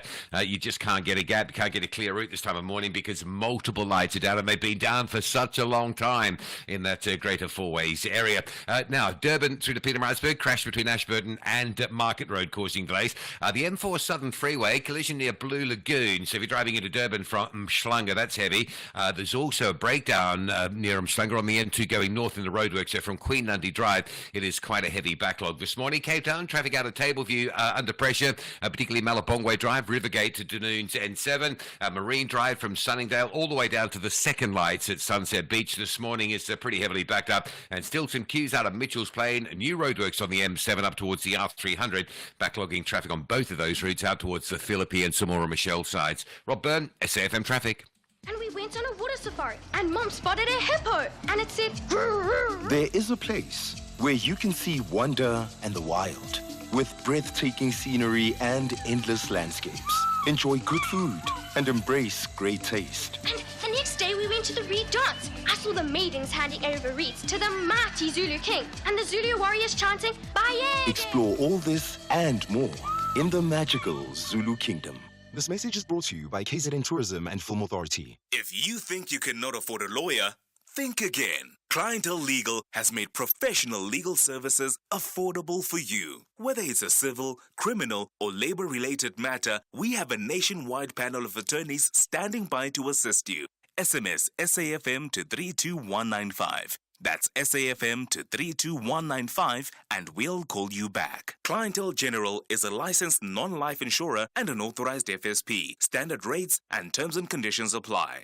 Catch the Tastemaster Junior this Tuesday evening at 7 on SABC2. With only 5 contestants left in the competition, the heat is on. The This week, they must prepare a family feast with the help of a sous chef who also happens to be their parent. It's a big challenge, but the reward is even bigger. That's the Tastemaster Junior this Tuesday evening at 7. Repeat Wednesdays at 1 and Sundays at 4 p.m. Only on SABC2. Call Thulasizwe now. 086 000 2032. All right, let's continue with the reflections on the life and times of the late Tito Mboweni. Well, he has been hailed for the role he played in shaping the country's financial profile over the years. He was the 8th governor of the South African Reserve Bank and its first black governor, serving in the position for 10 years. He also held the position of Minister of Finance during the COVID-19 pandemic. Let's bring into the conversation now Dr. Lumkile Mondi, who is the political economist and senior lecturer of economics and business science at Wits University. Good morning to you, Dr. Mondi. Just your broad reflections on the legacy of Tito Mboweni. Perhaps if we could take it step by step. I don't know, just your reflections on how he performed the role of governor of the Reserve Bank. We will turn to Minister of Labour and Minister of Finance in a moment. Thank you. Good morning to us and to your listeners. I think in terms of the pact that the ANC government, the National Party, and big business agreed to in the period leading to 1994, that imposed the current macroeconomic regime, arguably, he did very well in making sure that the existing inherited challenges by the ANC government in 1994 deepened. As a result, unemployment, inequality, and poverty has deepened. So typically, if you isolate him from achieving that macroeconomic stability, which is a peace business and a peace, a greater part of people benefited from apartheid, is that those ANC policies led by the DP were completely fatal in terms of addressing the key challenges that face the black majority, where things continue to worsen and people continue to struggle just to meet basic needs. So if I understand you correctly, your reflection is that he was part of the those that set us on the course on which we continue to be, that cause of high unemployment, high inequality, the worst inequalities in the world and the likes. Absolutely. We are, our country today, as we all have been debating in other fora, that the lack of democracy and accountability within the ANC and the alienation of many of those that fought for freedom and in fact failed to appreciate the depths of marginalization and day-to-day struggle of black majority, that these black people are now forgotten as the political elite in the ANC and broad society continue to live well whilst the house is burning, that we need a new macroeconomic management that is able to create opportunities for all South Africans, because this one is only beneficial for a few and is going to continue to deepen our problems and sharpen the violence that we see from day to day in South Africa. Is your assessment of his legacy in any way mitigated by his contribution towards the realization of progressive labor policies such as the Labor Relations Act, the Employment Equity Act when he was Minister of Labour, as well as what we heard earlier on, reflections about the role that he played in mitigating the worst of the effects of COVID-19 and the lockdown through making the policy of the SRD grant to be implemented despite the economic challenges?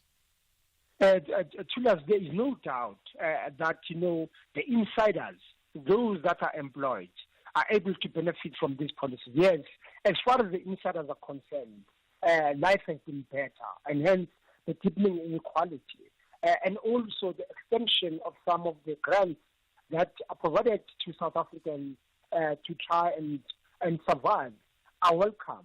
However, all these are not sustainable when about 2.5% of the population remains unemployed. And when poverty, about 5% of South Africans live in poverty.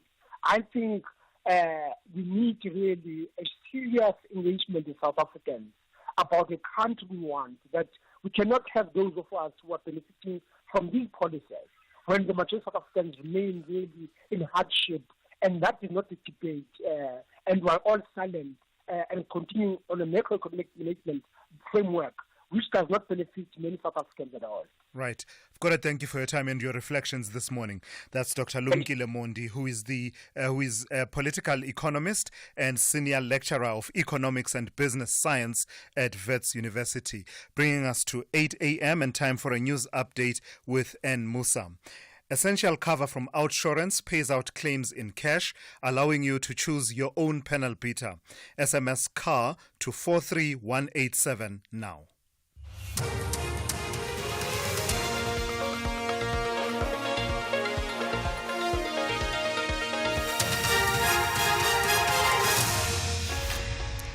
In our top stories, a South African arrested in Ethiopia for drug trafficking, and Parliament pays tribute to Tito Mboweni. Good morning. A South African drug mule has been arrested in Addis Ababa by a joint operation between the South African Police Service and the Ethiopian Federal Police. The 29-year-old woman was caught with 13 kilograms of cocaine worth 5.4 million rands. The National Police spokesperson Athlenda Mate says they had been tracking her movements after suspecting she was travelling to Brazil to collect drugs and return to South Africa via several countries. A team from SAP's Counter Narcotics Intelligence flagged the 29-year-old South African woman through Interpol on suspicion that the woman was traveling to Brazil to collect drugs, and according to the drug trafficker's itinerary, she was supposed to travel from Brazil via Addis Ababa, via Sudan and back to South Africa. SAP's intelligence immediately notified the Ethiopian Federal Police about her movements.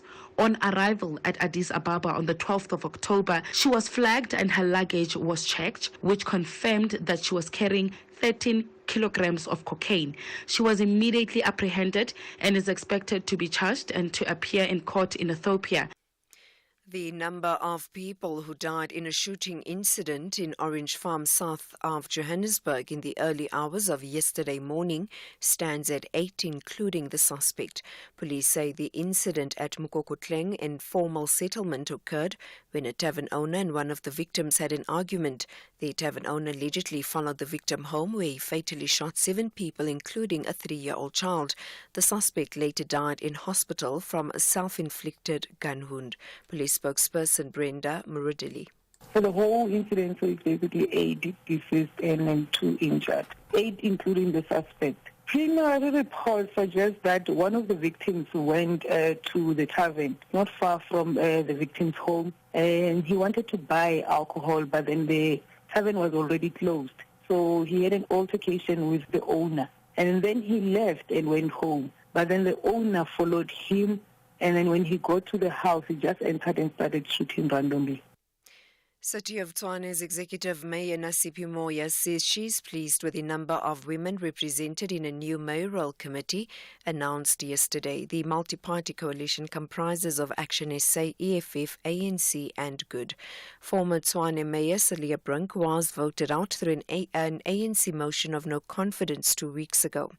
Amongst the portfolios appointed, MMC for Housing and Settlements is Aaron Maluleke. From the ANC, Economic Development and Spatial Planning, Sarah Mabutsa from the Good Party. MMC for Health is the EFF, Tsegofatso Mashabela, and Community Safety MMC is Action SA's Alderman Kutsia. Moya had this to say. Yes, I am. Looking at the credentials of these colleagues, We've got aldermen in this team. We've got councillors who've served for more than 2 terms.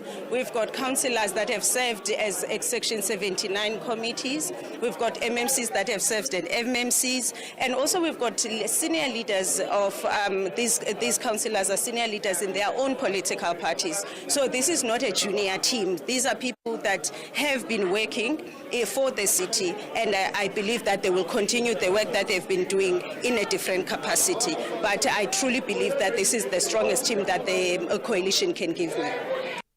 Parliament says former Labour and Finance Minister Tito Mboweni was instrumental in the establishment of laws of the country.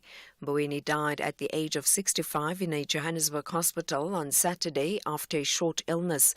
The National Legislature has reflected on Mboweni's contribution to the lawmaking processes after the dawn of democracy. Parliament spokesperson Moloto Mutapo. After the dawn of democracy, he was the first minister of Labour under the presidency of President Nelson Mandela. And in this role, he was instrumental in shaping South Africa's labour policies during a critical time of transition, ensuring that the rights and dignity of workers are protected and enshrined in the new democratic order. Meanwhile, Mboweni's family says his passing has left them devastated. Stanley Mboweni says he deeply cared for his family. Yeah, Mboweni was a family-loving person, very humble. He loved his community. That's why voluntarily he joined the African National Congress in 1980. He went to Lesotho. And then when he came back, he continued to mobilize workers prior to the 1994. And after 1994, he served as the first Labour minister. And finally, a drone attack by Hezbollah has killed at least 4 Israeli soldiers and injured dozens of others. Israel's military says 7 people were severely wounded by the strike, which hit a base south of the city of Haifa. It's one of the deadliest on an Israeli position in the past year of conflict. Recapping the top story, a South African drug mule has been arrested in Addis Ababa by a joint operation between the South African Police Service and the Ethiopian Federal Police. For SAFM News, I am Anne Musa. And that's the news for this hour. Theft, accident and 1 million rand liability cover, all covered by Outsurance Essential. Get a quote today, SMS CAR to 43187. SAFM 104 to 107 nationwide. The scariest thing this October could be driving your older car without insurance. With Outsurance Essential, you don't have to live on the edge. After an accident, claims are paid in cash, so you can choose the panel beater you want to use. Top this up with motor warranty from Outsurance that covers for mechanical or electrical breakdowns. Get saving with Outsurance Essential for unfinanced cars older than 5 years and valued at less than 130,000 rand. SMS CAR to 43187. That's CAR to 43187 today. Licensed insurer and FSP. T's, C's and information online. SAFM, guiding you through the rush hour traffic. It's been a mad Monday through Midrand, and we're still looking at some very heavy traffic. Route 1, John Foster down to New Road is absolutely jam-packed. Olifantsfontein from Blue Hills to the highway's bad. Samrand coming down to the highway, that's bad. There's also a crash there as well on Samrand as you approach the highway. Nel Mapius and 8 Suck across towards the Royce Kral area. That is heavy. Brockfontein roads are really badly backed up, and even the R55 queuing heavily through Thatchfield and then queuing Blue Hills down all the way through Crowthorne into Kyalami. There is plenty of traffic around that Midrand area between sort of Centurion and Halfway House, if you like. Even the N14 Krugersdorp Highway absolutely jam-packed on the run through towards Brockfontein today. Durban, this crash on the M4, the Ruth First Highway at Blue Lagoon. There's a really big delay coming from Umhlanga into that one, but there's a backlog going north as well over Blue Lagoon at that scene. The N2 breakdown at Gateway still there, so that's heavy queues from as far back as the Queen Nundy Drive. You need a ton of time to get through that if you've got flight connections that you're busy heading up to. In Cape Town, Marine Drive, really busy today. Tableview down to Sunset Beach. Milnerton through to Loxton Road. And then quite a delay coming onto the N1. The N1 into Cape Town this morning is pretty heavy from Plattekloof Hill all the way through to city centre. And just while we're here, the M3 is backed up from top of Wynberg Hill up past UCT into Hospital Bends. Rob Byrne, SAFM Traffic. A very good morning to you. In your SFM Sports Headlines Rugby, the Lions, they secured a crucial win on their tour, aiming higher in the URC standings, while in soccer, Bafana Bafana are eyeing AFCON qualification tomorrow. We'll find out more at around 8:30.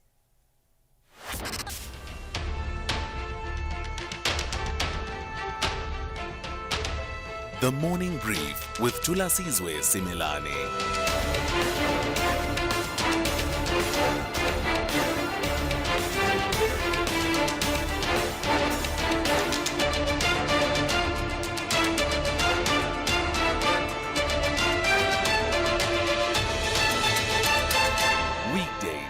Monday to Friday, 6 to 9 a.m.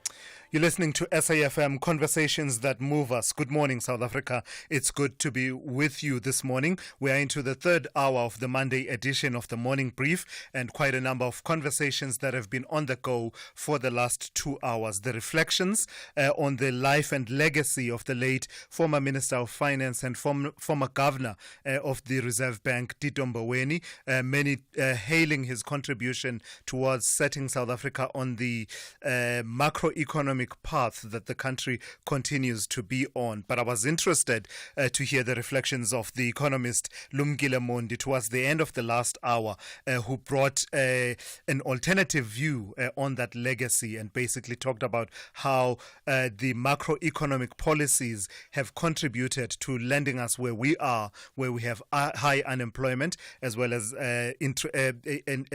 inequalities in our country. So I'll be interested to hear your own reflections, and in fact we will take some of those shortly.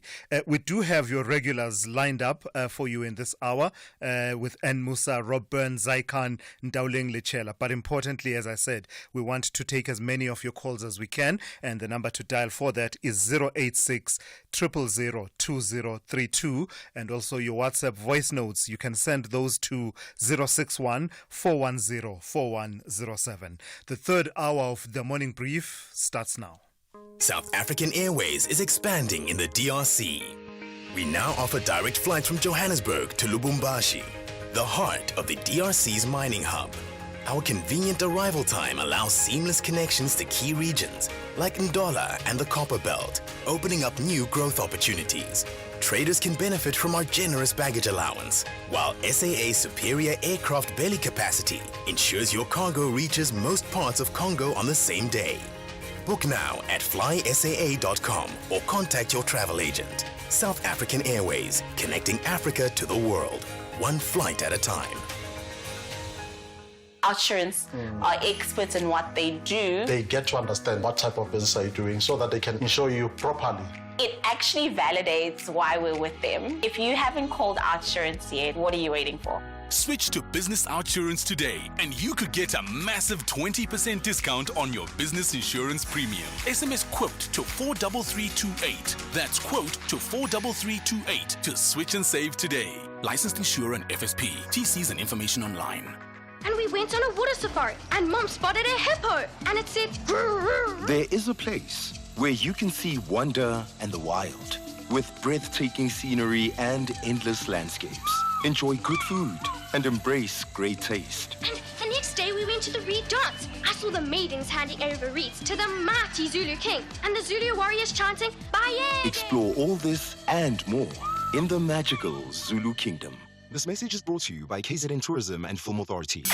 You are listening to The Morning Brief with Thulasizwe Simelane. All right, let's take one or two of your calls before we speak to the current governor of the South African Reserve Bank. Let's bring in Stembile into the conversation. Good morning to you, Stembile. You want to talk to me about electricity and water supply?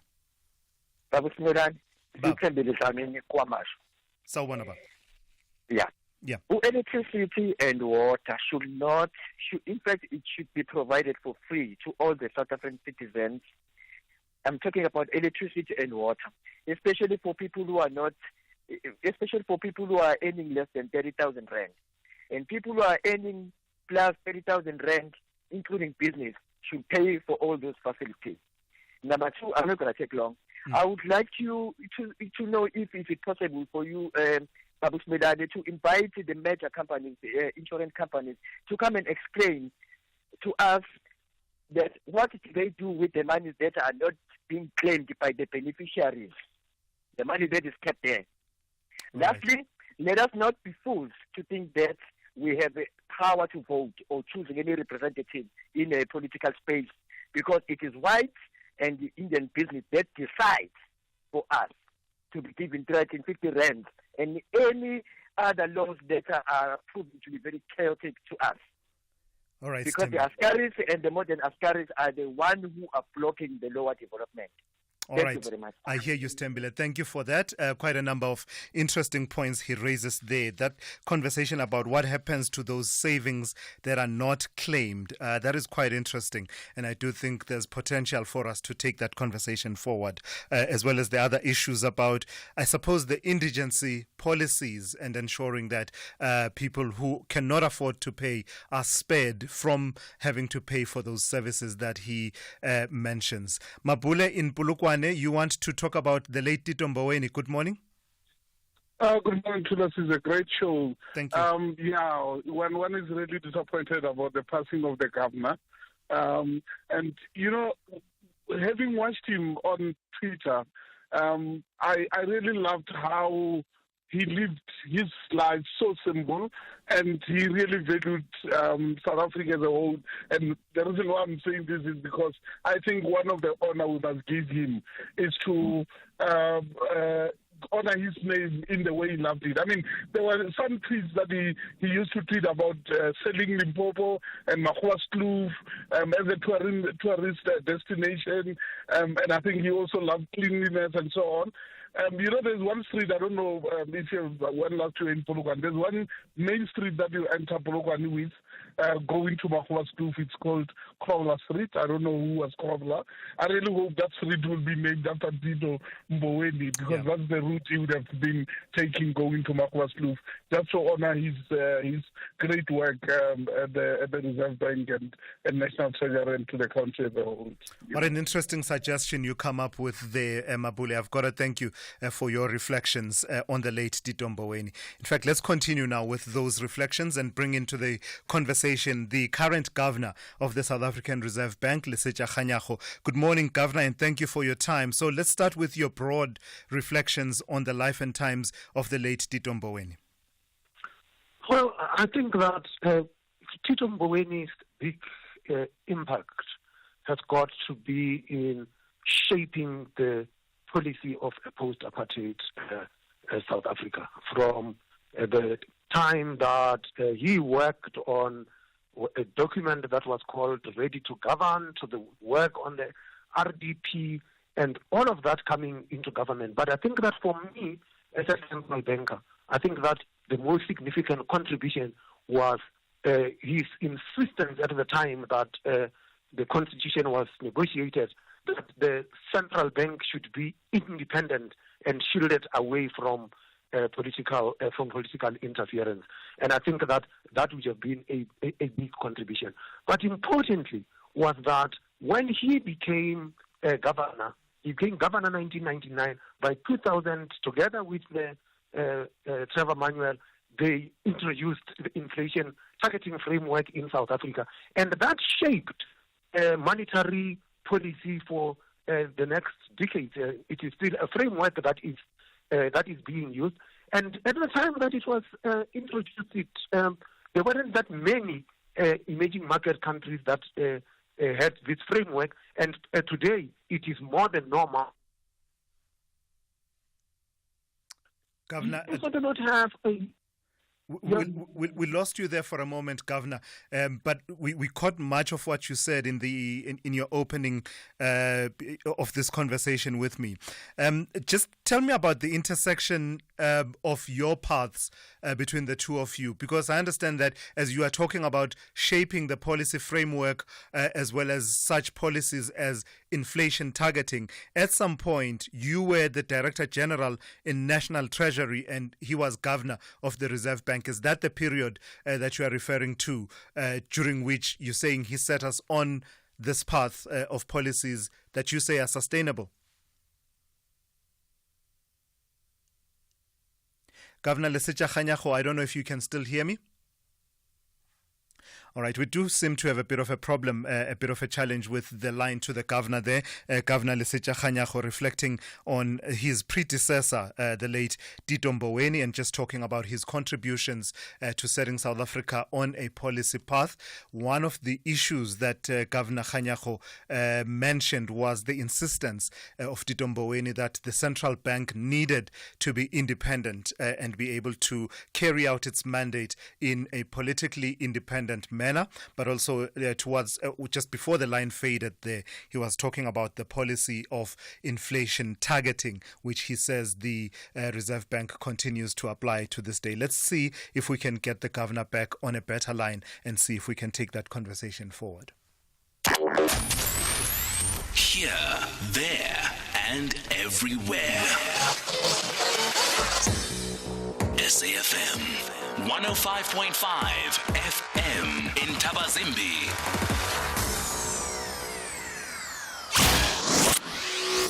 Thulasizwe Simelane on SAFM. All right, let's bring in Machete in Limpopo. Good morning to you, Machete. You want to also reflect on the life and times of the late Tito Mboweni? Yes. Yes, please go ahead. No, thanks very much. I think the country has been robbed of a very important person in the life of our history, considering that we should be able to reflect on Tito on two folds, on the political dimension and on the government dimension. And of course, at the level of politics, he has been there serving the African National Congress, been a political commissar, served in various capacities of the ANC. And for that reason, it's an indication that the ANC was able to produce a cadre that was relevant at all times up until his last days. But of course, on the side of government, we should also consider that he has been in government as leading the Reserve Bank, at the same time Minister of Labour, Finance, and all of that. That on its own, it's a combination and the trust that the ANC has on him. And we believe that the ANC has lost, but we would, of course, learn from him and emulate him in terms of being a cadre that has given his life to serve the people. And I think there are lessons that we must learn in order to take the country forward. All right, I've got to thank you for that. That's Machete in Limpopo there, reflecting on the life of the late Tito Mboweni. Let's bring back into the conversation the Governor of the South African Reserve Bank, Lesetja Kganyago. Governor, you were reflecting on on Tito Mboweni's contribution towards setting us on the policy paths, and you mentioned the independence of the Reserve Bank as well as the policy of inflation targeting. Please pick it up from that point, because my understanding is that your paths actually crossed when you were Director General of the National Treasury and the late Tito Mboweni was Governor of the South African Reserve Bank. No, actually, our paths crossed much earlier, in 1990, as we were grappling with what a post-apartheid economic policy is going to look like. And just on a personal note, he basically said to me, we have got enough accountants. We need people who understand economics. You must move from being an accountant and pursue studies in economics. That's when our paths cross. But as an official in the National Treasury, I think that the biggest contribution that I've seen was Tito Mboweni putting together a memorandum of understanding between himself and Trevor Manuel that established coordination structures between the National Treasury and the Reserve Bank, and that was done in 2002. And till this day, those structures are still there, and they are being utilized for the interaction of fiscal and monetary policy. I think that Tito became governor also at a very difficult time. When he became governor in 1999, we had just come from the 1998 Russian default, and it was not an easy space for emerging market countries. And so he lived through that crisis.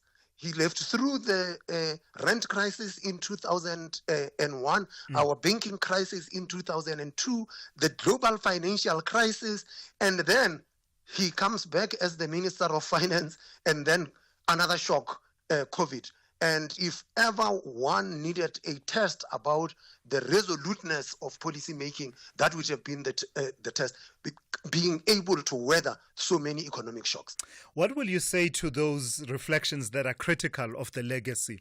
And I don't think it's, in fairness, it's not speaking ill of the dead. It really is a matter of different perspectives on a person's legacy. So the reflections of people such as Lumkile Mondi, who says some of these policies have tended to benefit the those who are on the inside, the insiders, and not as much those who remain on the outside of the economy, and have continued to ensure that South Africa remains on this unsustainable path with the levels of inequality that we have and unemployment that we have. So the macroeconomic policies you mentioned, how have they served South Africa well in your view? Let us look at the era from 2000 until 2008. Those were the boom years for the South African economy. You had an economy that was not just growing; it was creating jobs. There were people even coined terms such as black diamonds, because there were so many black people who are joining the ranks of the middle class. And I think, with respect, people should not be ahistorical here. Tito, engaging in debates, he would always insist on evidence. And if we look at that period, and we look at the evidence in terms of more inclusion of people into the mainstream of economic activity, you would actually realize that the policies had actually worked. So I do not know those people who are coming with those kinds of critics. If they can put together evidence that shows what had been the impact, it would be quite something. The thing is, with economic policy, is that you are entitled to your own views, but you are not entitled to your own facts. The facts are showing something else. Tell me a bit about your friendship, Governor, because beyond the official interactions and the work that needed to be done, the two of you were quite good friends. Yes, and I liked visiting him out there in Makgobaskloof, yes. and I would spend endless hours and hours with him. And one thing, he was a very good host, and very hospitable, and just a wonderful human being, down to earth. When you leave that small farm of his and you go around in Makgobaskloof, whether it is some small coffee shop in Makgobaskloof, people knew who he was, and very friendly people understood, and they interacted with him. Our friendship became so deep that in 1996, I decided to leave the Reserve Bank to go to the National Treasury. He accused me of not being strategic, and only for him to come back to me, returning from an ANC conference in 1997, come to me and said to me, can you write a document on how we can transform the Reserve Bank? I spent time writing that document, and I gave it to him. Little did I know he wanted that document because he knew something. Because by 1998, it was announced he was going to become governor in the following year. So the friendship was deep. It impacted on my career. We visited each other. My children never knew of Minister Mboweni or Governor Mboweni. They just knew Uncle Tito. And it is the same with his kids. They refer to me in that manner. I've got to thank you for sharing your reflections and memories so generously with us this morning. That is the Reserve Bank Governor, Lesetja Kganyago. SAFM 104 to 107 nationwide. All right, let's take a quick call from Luvo in Gqeberha. Luvo, good morning. You want to talk to me about Phalaphala. I imagine you want to talk after the decision of the National Prosecuting Authority to not prosecute. That's correct. What I'd like to know, Thulas, why doesn't SAFM didn't bring the specialists, the professors, the law gurus to come and analyze that decision? Because SAFM, I'm so disappointed. You guys are so quiet about the decision. Nothing, no professor, no analyst came after that decision was made to come and explain to us as a nation and give us more information. Nothing. Why, Thulas? Yeah, no, I take the point you're making, but it's not too late to do that, I would say.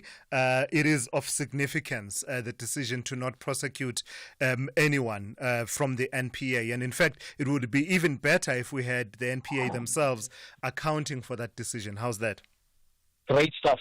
Yeah. I agree with you. No, it's a valid point. That's Luvo in Gqeberha there, calling us out somewhat about the failure, perhaps, to the extent that he would have wanted. And I'm told that some of the shows on SAFM did reflect on that decision, but I suppose Luvo would have wanted us to take it even a step further, and if possible, speak to the NPA directly and get them to account for the decision that they've taken in relation to the Phalaphala matter. You're listening to the Morning Brief here on SAFM. It's good to have you with us. Let's check in with N Musa now with the latest news headlines.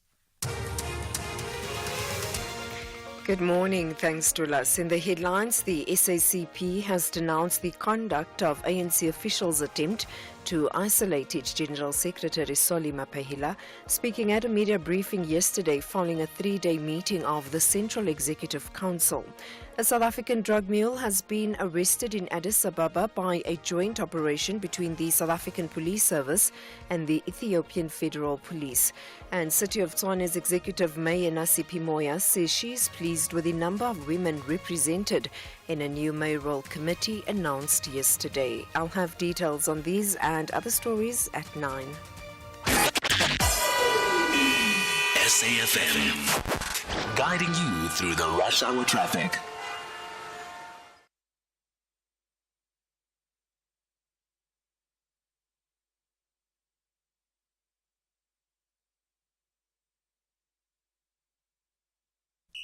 This is SAFM Sport with Zai Khan.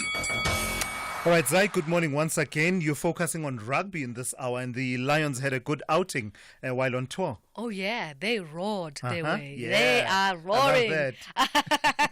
Oh, well, I can tell you this much. With their eyes on the zebra, the Lions are hungry for more points to keep them in the top tier of the URC log. In the meantime, Thulas, it was a mixed weekend for the South African teams in the United Rugby Championship.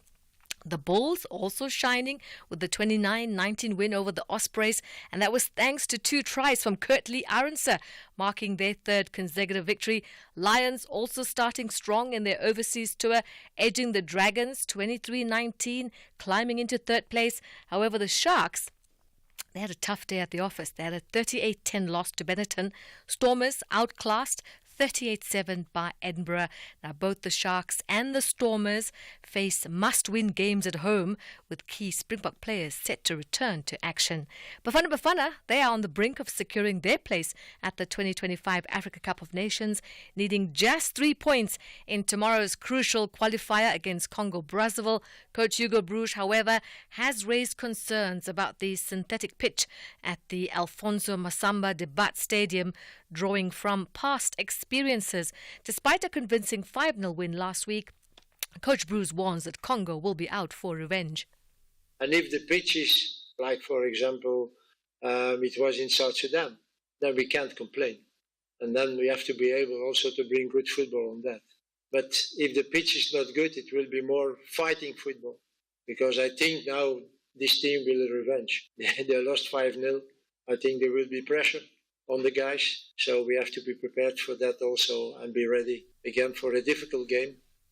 On to cricket, England moved a step closer to the semi-finals of the Women's T20 World Cup with a 10-wicket win over Scotland. Scotland were playing for pride in their final match of their first World Cup and saved their best batting performance for last as they compiled 109 for 6, their highest score of the tournament. The result means unbeaten England moved to the top of Group B on 6 points and are guaranteed to qualify for the knockout phase with victory over the West Indies in their final pool match, which will be tomorrow. Australia secured their place in the Women's T20 World Cup semi-finals with a 9-run win over India. India facing a nervous wait to see if they will join them in the final four.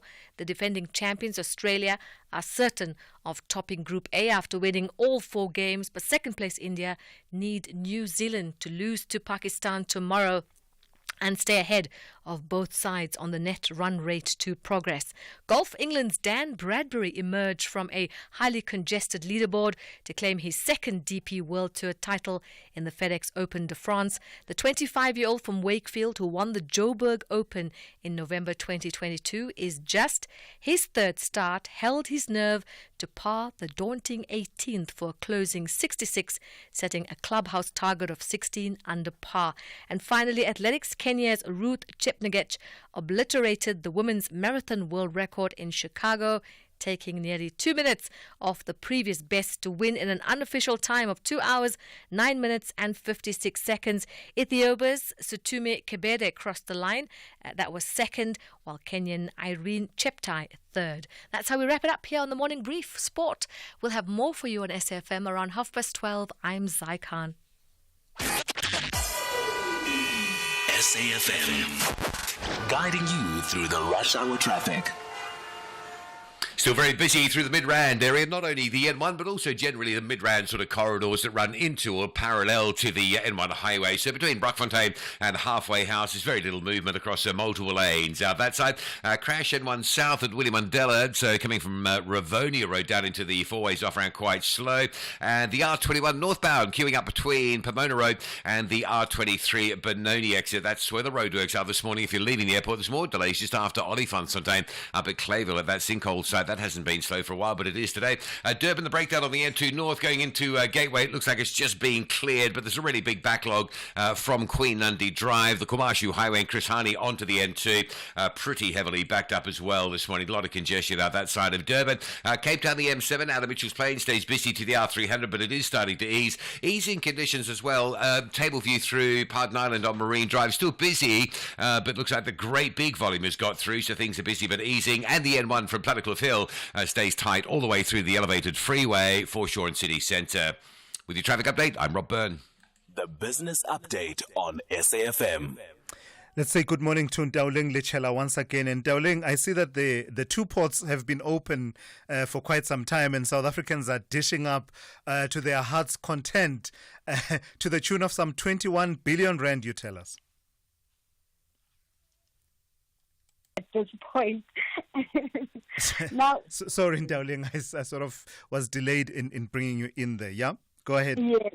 Now, it's been over a month since the two-part retirement system has been in place, and SARS has confirmed that it has approved 1.1 million requests for people to withdraw money from their retirement funds.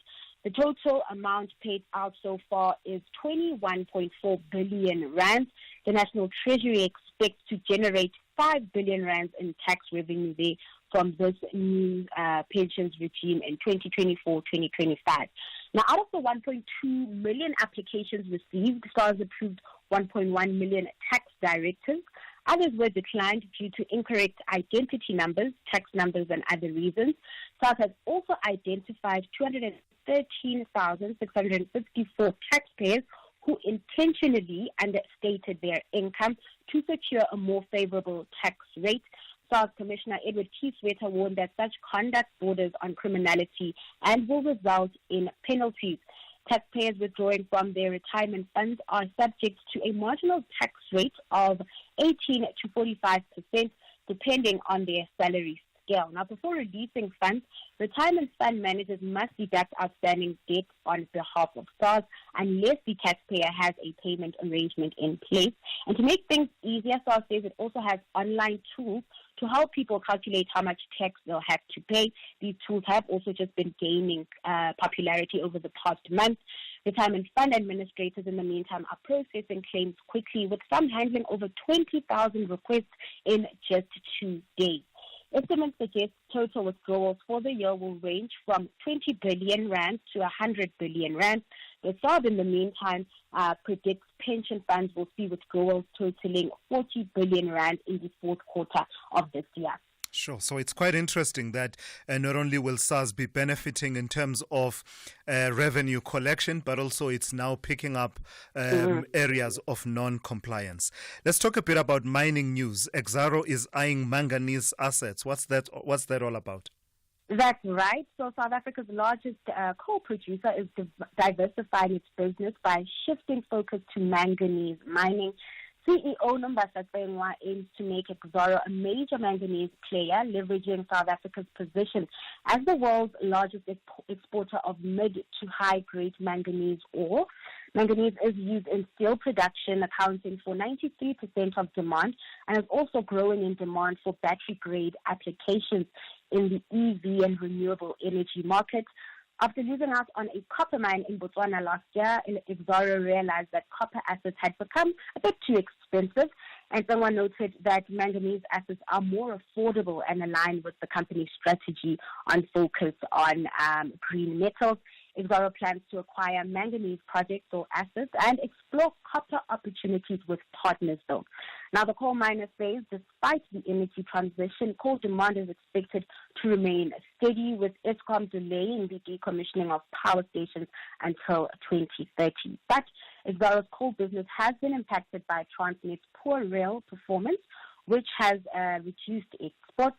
The company aims to maintain coal production at 50 million tons per year and increase exports to 8 to 12 million tons per year once Transnet's issues are fully resolved. So just before the JSE opens for trading today in Dowling, just give us a sense of the kind of day we can expect in the markets, both here at home but also abroad in the US and Asia. The local markets are in for a positive start to the week as sentiment continues to improve. In terms of local news, markets will be digesting property player and Memorial Parks owner Calgary M3's earnings, as well as an update from miner Merafe. In the currency scene, the local unit making gains as economic data comes in better than expected. It's trading at 17.44 to the dollar. Meanwhile, in Wall Street, futures are flat. Traders on that front ready for earnings season, with banks in focus this week. And over in Asia, markets are on track to end the day in the green as the upbeat overall sentiment trumps domestic issues, where we've had weak Chinese inflation data and concerns over Beijing's stimulus package.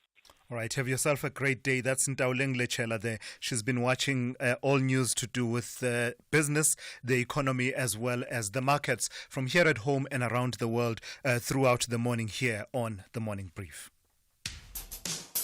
SAFM has signed a code of conduct that is enforced by the Broadcasting Complaints Commission of South Africa. Under the code, we are committed to giving news that is accurate, comment that is fair, and programming that is not harmful, does not amount to hate speech, or contain violence or explicit sex. If you think we are not living up to that code, then you can inform the Broadcasting Complaints Commission of South Africa. Direct any complaints in writing to the Broadcasting Complaints Commission of South Africa. PO Box 142365. Craig Hall 2024. Fax to 011-326-3198 or an email to bccsa@nabsa.co.za. For more information, please visit www.bccsa.co.za.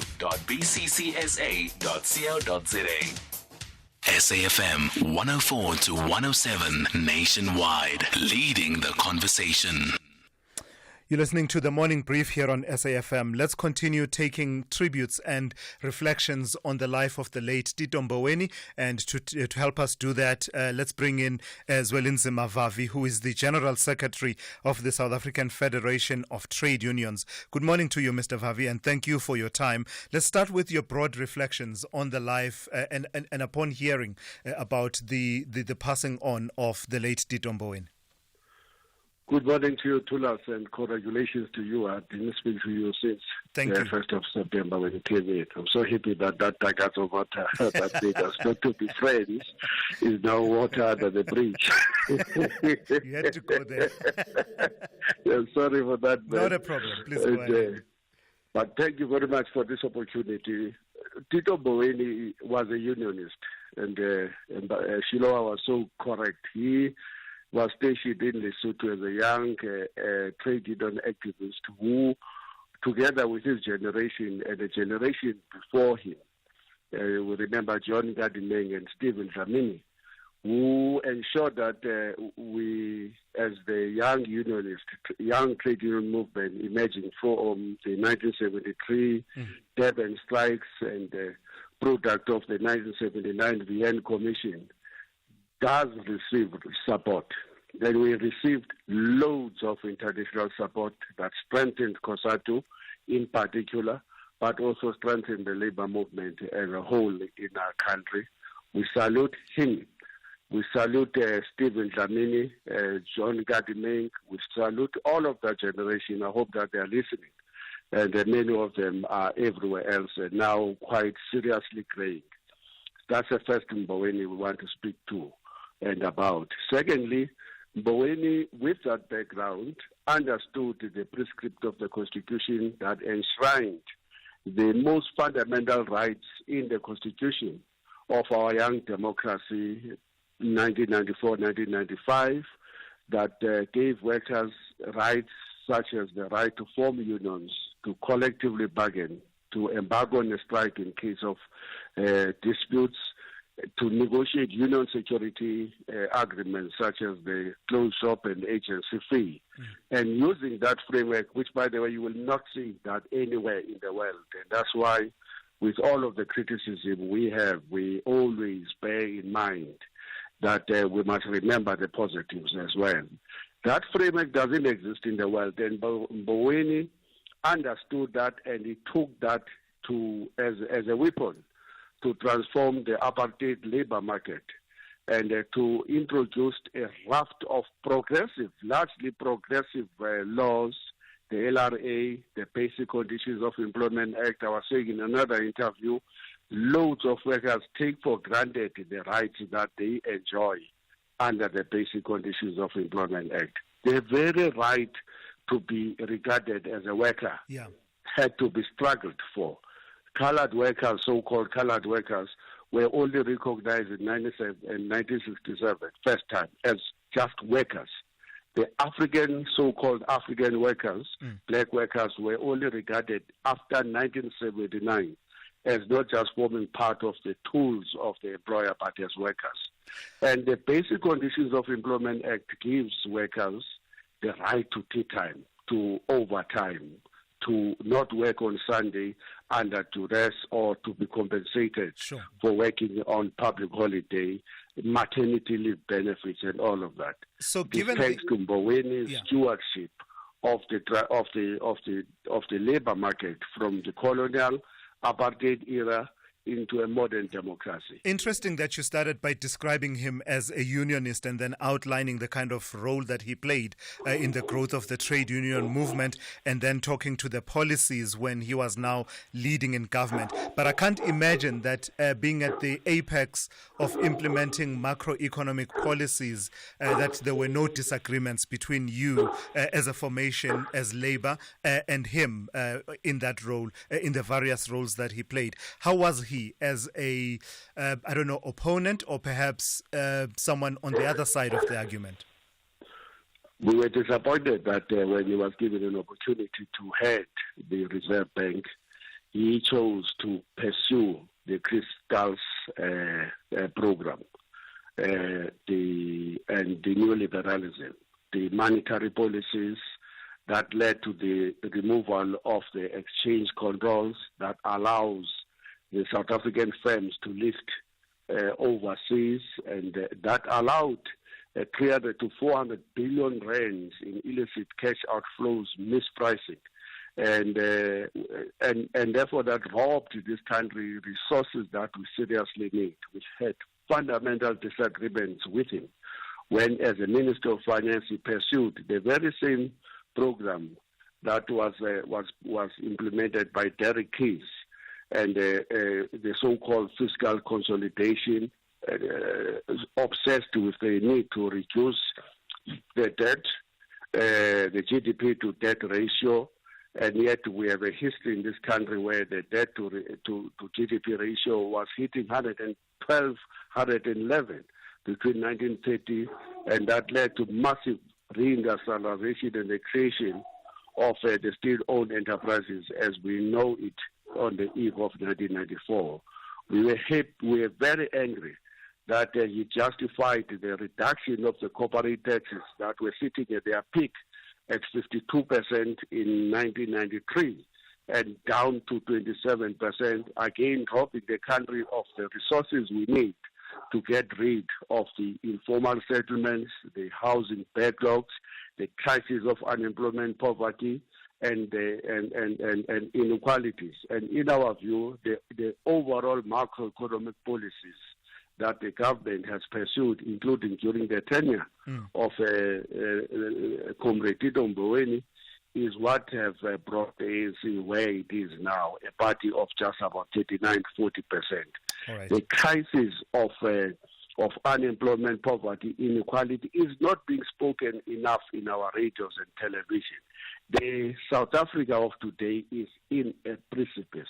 You are sitting on a ticking time bomb. We have warned against this ages ago, but people are so obsessed with the power of the other side that they rather continue to repeat the lies that we are on the right path when we are risking an implosion any time in this country. All right, and Tito Mboweni's legacy is not good when it comes to that. All right, I've got to thank you for that. That's Zwelinzima Vavi. He's General Secretary of the South African Federation of Trade Unions. There you go, a balanced view, just giving credit where credit is due in as far as Tito Mboweni's legacy is concerned, but also reflecting some of the criticisms on some of the policies that they as Labour did not agree with, policies in which the late Tito Mboweni played a role in implementing.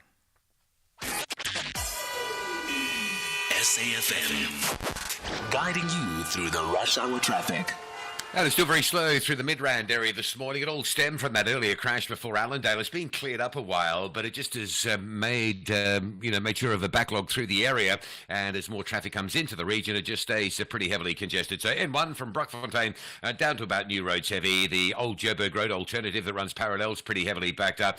Lever Road coming south from Centurion, Royals Kraal, Lever down to Olifantsfontein, and Olifantsfontein across from Blue Hills towards the highway, really busy as well. Also, the other route that's taken a real hammering is the R55. There's some big traffic between Blue Hills, Crowthorne and into Kyalami area as well. Also, if you're on the main road, this is interesting, going from Lone Hill up into Kyalami, there's quite a big backlog there approaching the Kyalami area as well. N3 queuing quite heavily, Limbo Park getting up into the N1 Buccleuch interchange, and a couple of sets of roadworks on the R21 leaving the airport towards Pretoria.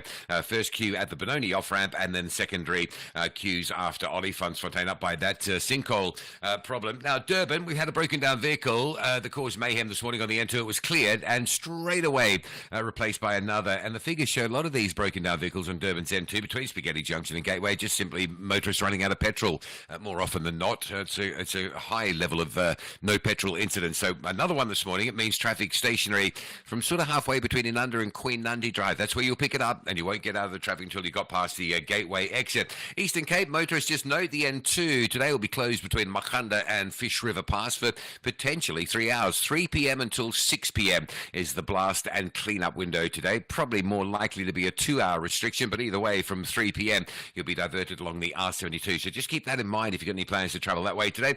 Cape Town, N1 solid, Plattekloof all the way through to the elevated freeway to the CBD. Both Marine Drive and Kuberg Road options coming onto the highway through Pardon Island areas are both fairly busy. With your traffic updates, I'm Rob Byrne.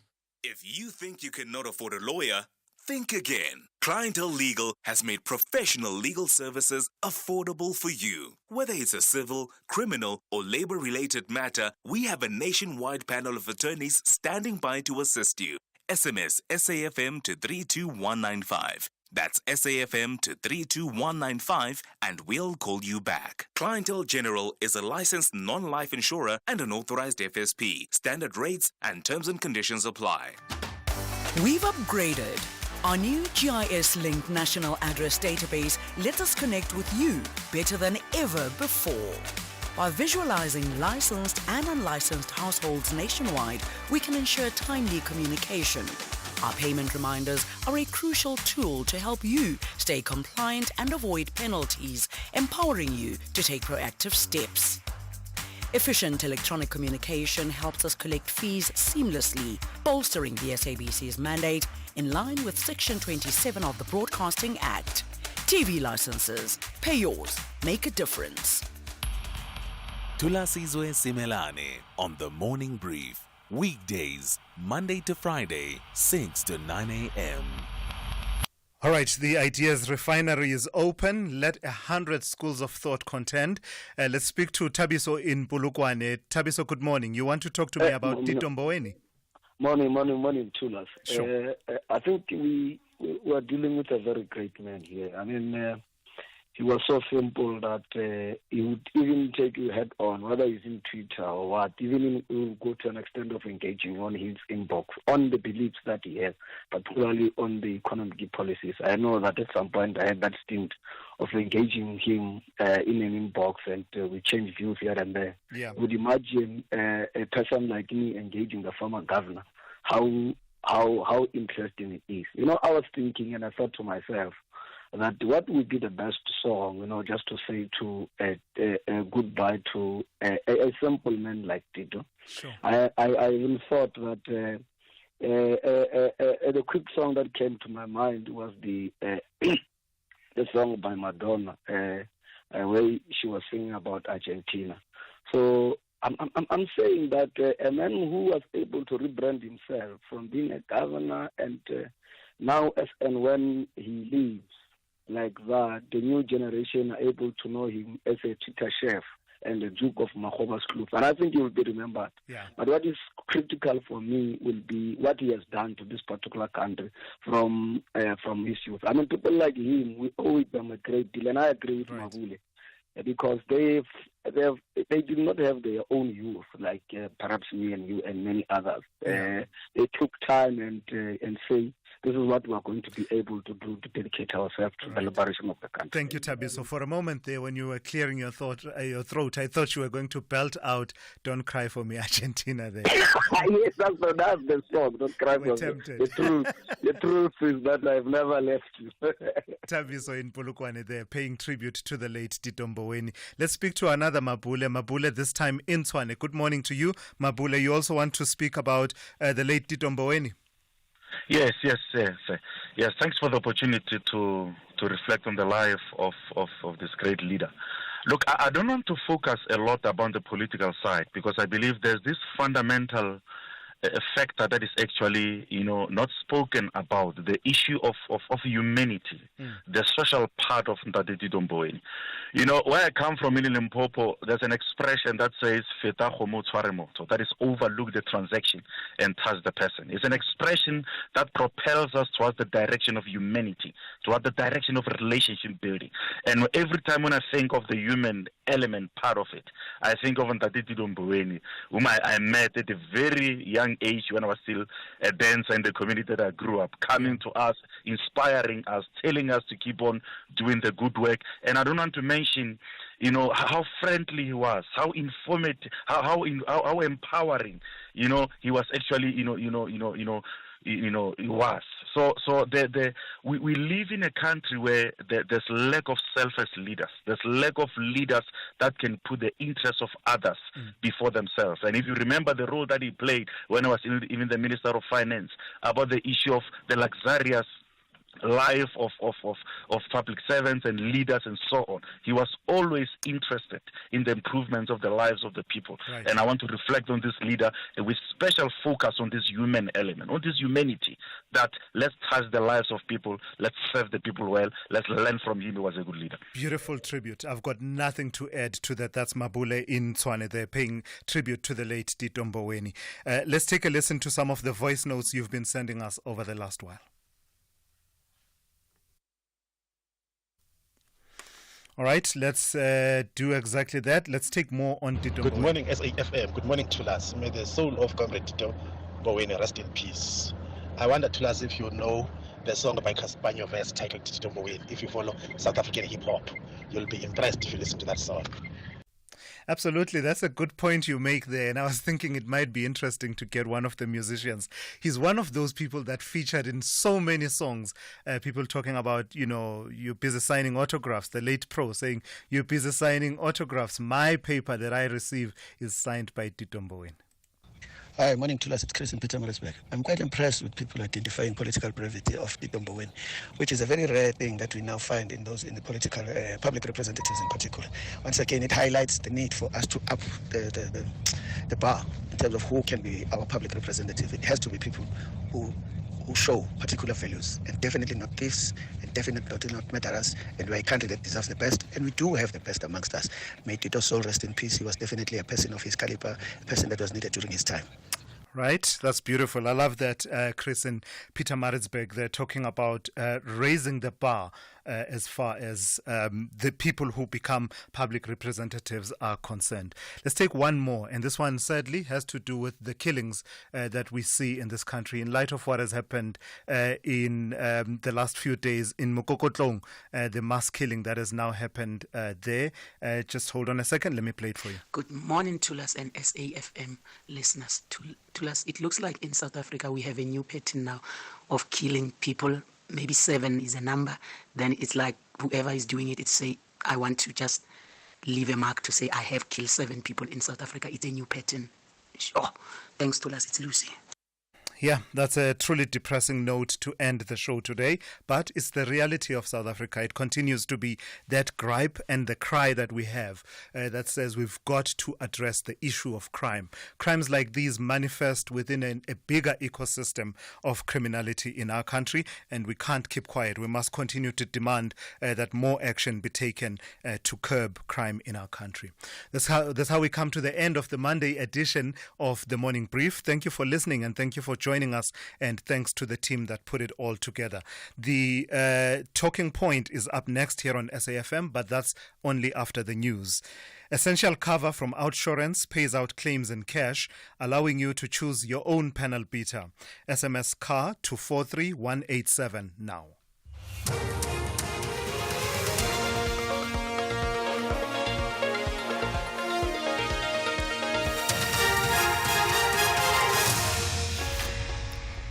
In our top stories, SACP slams attacks against Mapahila and a South African arrested in Ethiopia for drug trafficking.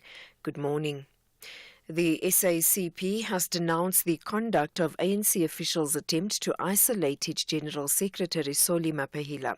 Speaking at a media briefing yesterday following a 3-day meeting of the Central Executive Council, the SACP's first Deputy General Secretary, Madala Masuku, said the ANC sought attacks against Mapahila in an effort to detract from its right-wing stance as represented by the GNU. Mapahila received backlash from the party when he said its joining together with the DA was a sell-out position. Masuku had this to say. For the record, Mapahila is not the so-called lone voice. As our General Secretary, he correctly led the charge in advancing our stance as the SACP regarding the right wing, including GNU coalition arrangement. In addition, there are many other South Africans beyond the South African Communist Party who share similar views as the SACP. A South African drug mule has been arrested in Addis Ababa by a joint operation between the South African Police Service and the Ethiopian Federal Police. The 29-year-old woman was caught with 13 kilograms of cocaine worth 5.4 million rand. The National Police spokesperson, Ethelenda Mate, says they had been tracking her movements after suspecting she was traveling to Brazil to collect drugs and return to South Africa via several countries. A team from SAP's Counter-Narcotics Intelligence flagged the 29-year-old South African woman through Interpol on suspicion that the woman was traveling to Brazil to collect drugs, and according to the drug trafficker's itinerary, she was supposed to travel from Brazil via Addis Ababa, via Sudan, and back to South Africa. SAP's intelligence immediately notified the Ethiopian Federal Police about her movements. On arrival at Addis Ababa on the 12th of October, she was flagged and her luggage was checked, which confirmed that she was carrying 13 kilograms of cocaine. She was immediately apprehended and is expected to be charged and to appear in court in Ethiopia. The Eastern Cape Transport and Community Safety MEC Xolile Nqata has encouraged police to defend themselves when criminals attack. This at the backdrop of the shootout that occurred in Nqeleni in the Eastern Cape between police and a suspected extortionist that left the 35-year-old suspect dead. The second suspect fled and police are on the lookout for him. The MEC commended the efforts of the police. Police must not hesitate to defend themselves when brazen criminals draw their guns and attack them. As the Promotional government, we continue to call on criminals to be law-abiding citizens or face the full might of the law. The City of Tshwane's Executive Mayor Nasipi Moya says she is pleased with the number of women represented in a new mayoral committee announced yesterday. The multi-party coalition comprises of Action SA, EFF, ANC and Good Party. Former Tshwane Mayor Celia Brink was voted out through an ANC motion of no confidence 2 weeks ago. Amongst the portfolios appointed, MMC for Housing and Settlements is Aaron Maluleka from the ANC, Economic Development and Spatial Planning, Sarah Mabutsa from the Good Party. MMC for Health is the EFF's Tehofatso Mashabela, and Community Safety MMC is Action SA's Alderman Kutsia. Moya had this to say. Yes, I am. Looking at the credentials of these colleagues, we've got aldermen in this team. We've got councillors who've served for more than 2 terms. We've got councillors that have served as Section 79 committees. We've got MMCs that have served as MMCs. And also we've got senior leaders of these councillors are senior leaders in their own political parties. So this is not a junior team. These are people that have been working for the city, and I believe that they will continue the work that they've been doing in a different capacity. But I truly believe that this is the strongest team that the coalition can give me. As tributes continue to pour in for the former Finance Minister and Reserve Bank Governor Tito Mboweni, one of his close friends, Anglican Archbishop Thabo Makgoba, expressed shock at his passing. Mboweni died after a short illness at a Johannesburg hospital at the age of 65. Makgoba says he often spent time with Mboweni when visiting Makgoba's kloof in Limpopo. He says Mboweni delivered the annual Archbishop Thabo Makgoba lecture about a month ago at the University of Limpopo, where it celebrated 10 years of partnership with the university and the university's 65 years of existence. He has extended condolences to the Mboweni family. I was shocked and pained to hear of the death of Governor Tito Mboweni, whom we fondly call the Duchy of Makgoba's Kloof, somebody the family had come to know very closely. Each time we are in Makgoba's Kloof, we were humbled and privileged to meet either in town, little town of Heinesberg, or in Makgoba's Kloof Hotel, or at other places in a beautiful valley. Recapping the top story, the SACP has denounced the conduct of ANC officials' attempt to isolate its General Secretary, Solly Mapahila. For SFM News, I am Anne Musa. And that's the news for this hour. Theft, accident and 1 million rand liability cover, all covered by Outsurance Essential. Get a quote today. SMS car to 43187. SAFM 104 to 107 nationwide, leading the conversation. Spring is in the air and it's almost time for SA Garden Day on Sunday, 20 October. Celebrate your garden with a tea party, a luncheon, or simply lying down with a good book. Invite friends, family, or neighbors to appreciate your garden. Visit gardenday.co.za for ideas and inspiration. And remember to upload your flower crown selfie to social media, the ultimate Garden Day accessory. Mark your calendar. SA Garden Day, Sunday, 20 October. Real savings, real benefits. Here's what real clients say about Outsurance. My name is Alan. I'm 71 years of age and I live in Douglasdale. I'm paying 554 Rand a month for my 2022 Nissan Magnite. Want a car insurance premium that'll blow your mind? SMS out to 30754 now for a quote. It's quick, it's easy, and it could save you hundreds of rands every month. Here's Amy. To anyone who has not reached out to Outsurance, what are you doing? Reach out today. Blow your mind, not your paycheck. SMS out to 30754 and see for yourself why Outsurance was voted Best Car Insurer 2023 by the Star and Pretoria newsreaders. Here's Yusuf. It just shows that Outsurance is top of the tops when it comes to insurers. SMS out to 30754 now. That's out to 30754. Outsurance is a licensed insurer and FSP. T's, C's and limits apply. Premiums are risk profile dependent and reviewed annually. Client comments do not constitute financial advice. My name's Michael Fontaine. I'm 16. I have difficulty paying attention in class, so I fell behind. That's why my parents moved me to UCT Online High School. I can't thank them enough. Their flexible learning means I can take classes when it suits me, so I get ahead and stay ahead. Visit uctonlinehighschool.com to learn more. Applications close 29 November 2024. Outsurance Essential is unlike any other car insurance product. It's specifically designed and priced for older cars with the essentials you need. Get up to 1 million rand liability cover. That means if you cause an accident, the other car could be covered for up to 1 million rand, and claims are paid out in cash so you can go to your own panel beater. Get saving with Outsurance Essential for unfinanced cars older than 5 years and valued at less than 130,000 rand. SMS car to 43187. That's car to 43187 today. Outsurance is a licensed insurer and FSP, T's and C's, and information online.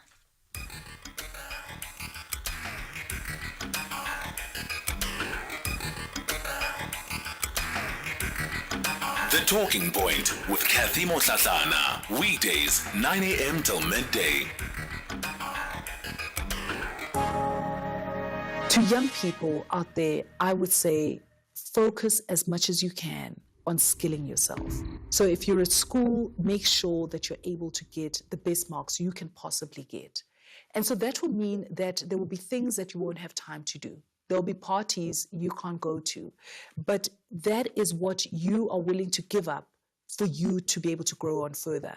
At the end of the day, when you look, you will see that, you have masses of people that will do okay, but you have some that will do much more. They will do much better than others. And the reason they're able to do much better than others is because of what they're willing to put in. So if you are going to be gauging yourself on just what your friends are doing and doing the average, you cannot expect to be able to do much more. So be willing to engage much more and to study harder. In the work environments, for the young professionals, I would say rather than being focused on how people are treating you, if you're happy in the organization, learn as much as you possibly can. Understand the market that you're dealing with. Understand the products and all the things that are important in the business that you're in. And, and over time, as you have that knowledge, also get to know, people in the organization. But remember that you're in a working environment, and so it's important to make sure that you have the best work ethic, that you're applying yourself as much as possible, and that you are not as dependent on what others can do for you, but that you are focused on what you can do. And remember also to be willing to make time for those who have less than you.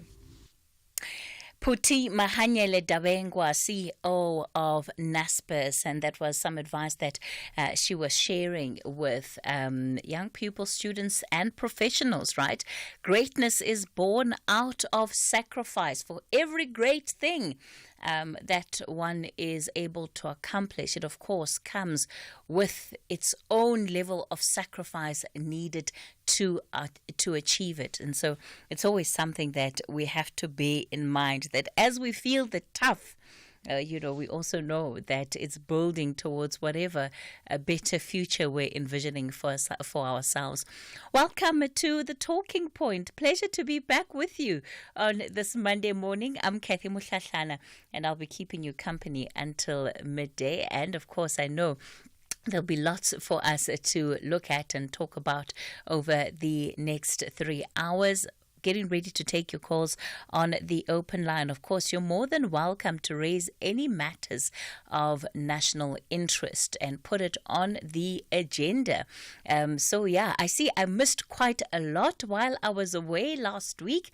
I landed back into the country and I see that, we have developments around Phala Phala and, the NPA deciding that it is not going to be prosecuting the president nor any other individual in relation to the Phala Phala matter. I don't know where this leaves the 3 suspects that have been arrested in connection with the theft and charges of money laundering. Remember the 3 that were accused of having stolen the millions off the farm? Where does that leave their case? And of course, then over the weekend, some sad news for the country following the loss of the former Reserve Bank Governor, Labour Minister, and Finance Minister Tito Mboweni. And much of the morning brief has also focused on and getting in those condolences and people just reflecting on the life and times of Tito Mboweni. And of course, you're more than welcome to do that too on the show. I'll be taking your calls on 086 000 2032. That's the number to dial, 086 000 2032. Remember, it is your open line, your national roundtable, so you really get to set the agenda and put whatever matters of national interest you want on the national roundtable.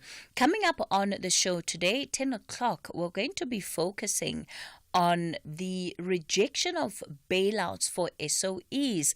This is in particular a very strong position articulated by the DA's leader, John Steenhuisen. You'd know the DA, of course, part of a government of national unity. What does this mean then for government going forward, given the hardline approach? And we now also know, of course, that SOEs, because there has been this delay in the formation of an agency that will be running the SOEs, they're now falling directly under their line ministries. So let's say if you have your SAAs, etc., they're falling under the Department of Transport. And we're seeing now with Eskom falling under the department, under the Minister of Electricity.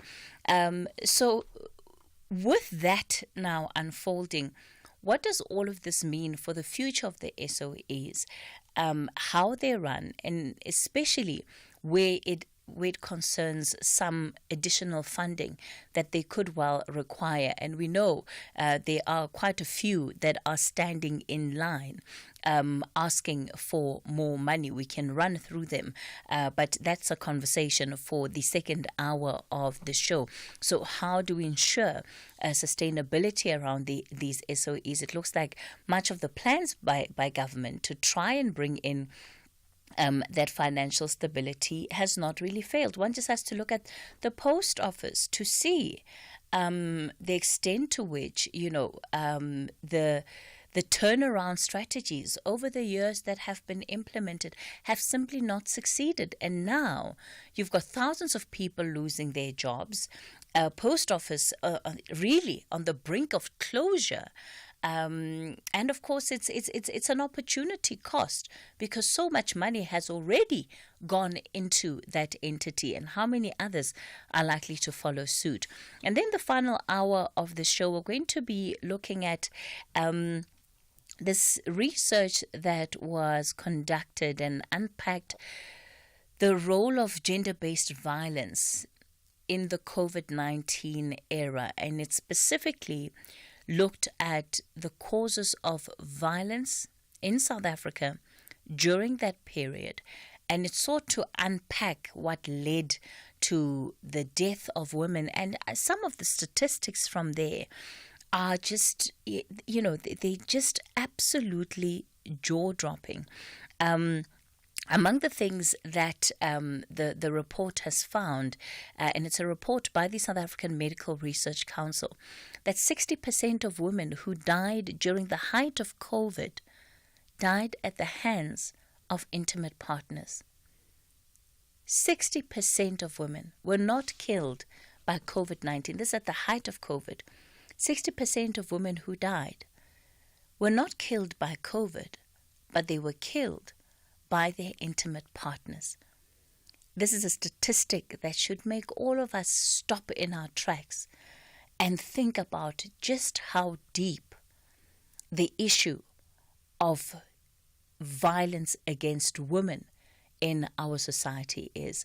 So we'll unpack that report by the Medical Research Council, and hopefully it'll give us better understanding to the drivers of this violence. Of course, it's also reported in this particular study that the violence is also becoming more violent, more grotesque in nature.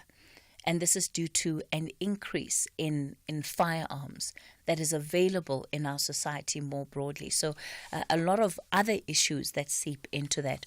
So we'll do that in the final hour of the show. It is the talking point. We are beginning the show with your open line. I'm taking your calls, 086 000 2032. That's the number to dial this morning. On the WhatsApp voice note line, 0614 104 107. We'll continue, of course, also taking your tributes for Tito Mboweni, or should we say our national chef, right? Because he was our, depending on how you feel about a tin of Lucky Star that has more garlic than it has actual fish in it, of course. We'll do that as we continue with the show.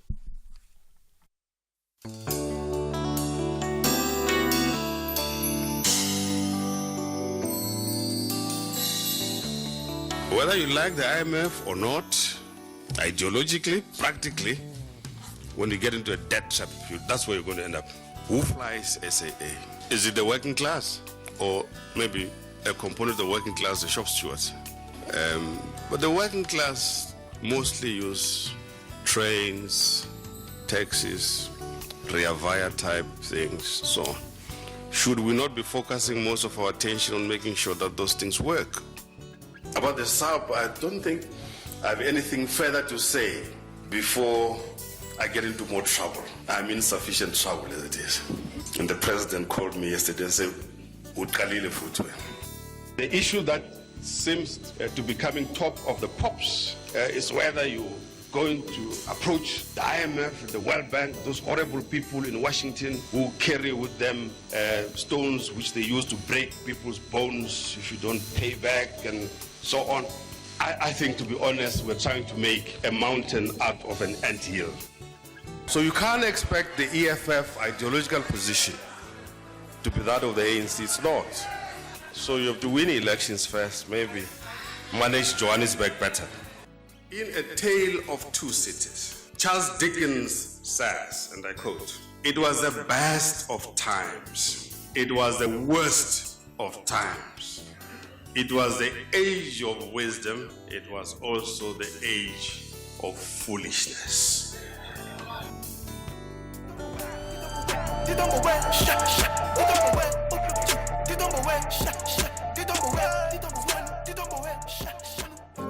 The reality is that 90% of South Africans don't save enough for retirement. This National Seniors Month, why not be part of the 10% who do? Choose an interest rate of up to 11.7% after 60 months with a Nedbank Electronic Optimum Plus account. Anyone 55 and over can open one on the Money app in less than 2 minutes.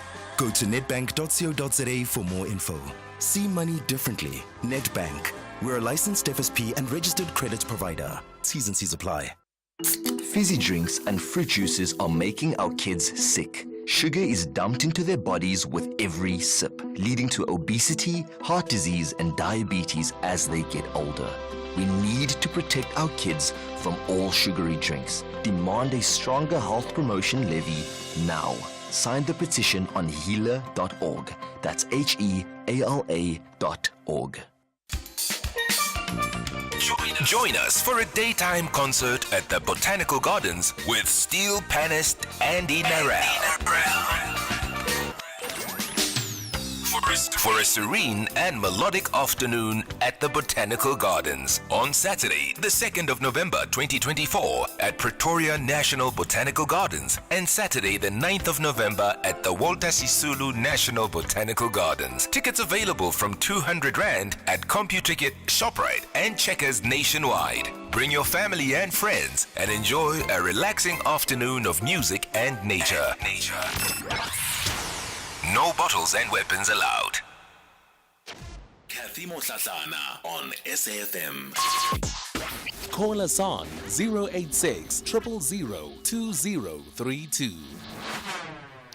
Well, let me start in Pietermaritzburg this morning. David, good morning to you. Good morning, Kathy. Yes. No, for once, I would like to commend the ANC Youth League for directing the fight where it should be directed. When they protested at the Johannesburg Stock Exchange.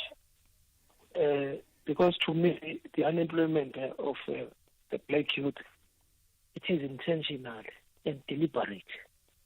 So I would like all the youth formations to work together when it comes to these things. For instance, here in Durban and surrounding areas, employment highly favors Indians.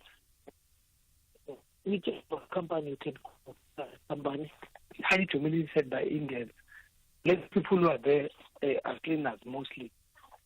So it tells you that the issue of the skills that most people always say they're lacking skills, it's a fallacy. Because for me, they go to the same schools with those Indian counterparts. They go to the same universities, your Vet University, UCT, and others. But when it comes to employment, so that they don't have the necessary skills. For me, how so? So that is why I always challenge them to say on the issue of the skills, which are those skills? Because no one says which skills are lacking, you know.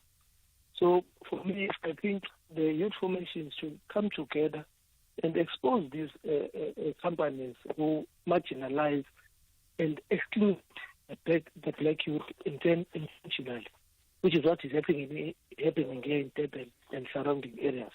Thank you. David, what do you think that protest is going to achieve? And I ask that question in the context of many other protests that we have seen to the JSE on the very same issue. I mean, I've lost count even of the number of times that the EFF perhaps has marched to the JSE, many other organizations marching to the JSE. And it has not necessarily improved the state of affairs. You're correct, Katie, but they should go further. They should go further and use social network to boycott such companies, expose them. So say company X is marginalizing and excluding the black youth when it comes to employment. Therefore, let's boycott the company and not buy their products, because it will not be correct, Katie, that we will only remain as consumers of their product. When it comes to employment opportunities and other opportunities that are there, like being service providers or suppliers, were being excluded, you know. Okay. Let's boycott those companies. Name and shame those companies use the social network that we have to expose and boycott such companies. Thank you. All right, David, thanks for that view. Yeah, look, because I think most of the time what happens is that, yes, the officials receive the memorandum. Maybe they note it at their meetings. Maybe they put it, in the newsletter. But then that becomes that. And so while the symbolism of marching on the JSE is important, I think we need to move beyond that. We really, really need to move beyond that. I'm not sure what it accomplishes today. Again, my context is that we have seen so many other marches on issues of unemployment, on issues of unfair labor practices to the JSE. What have those yielded? Loyiso, you're in the South Coast. Good morning. Yes, good morning, Kathy. How are you? Good, Loyiso. Go for it. Yes, I want to talk about the reason the decision not to prosecute in the Parapara matter.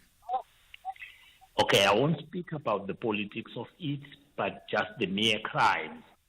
For example, the mere crime, Loyiso, there was no crime. That is where I'm coming to. I mean, alleged crime.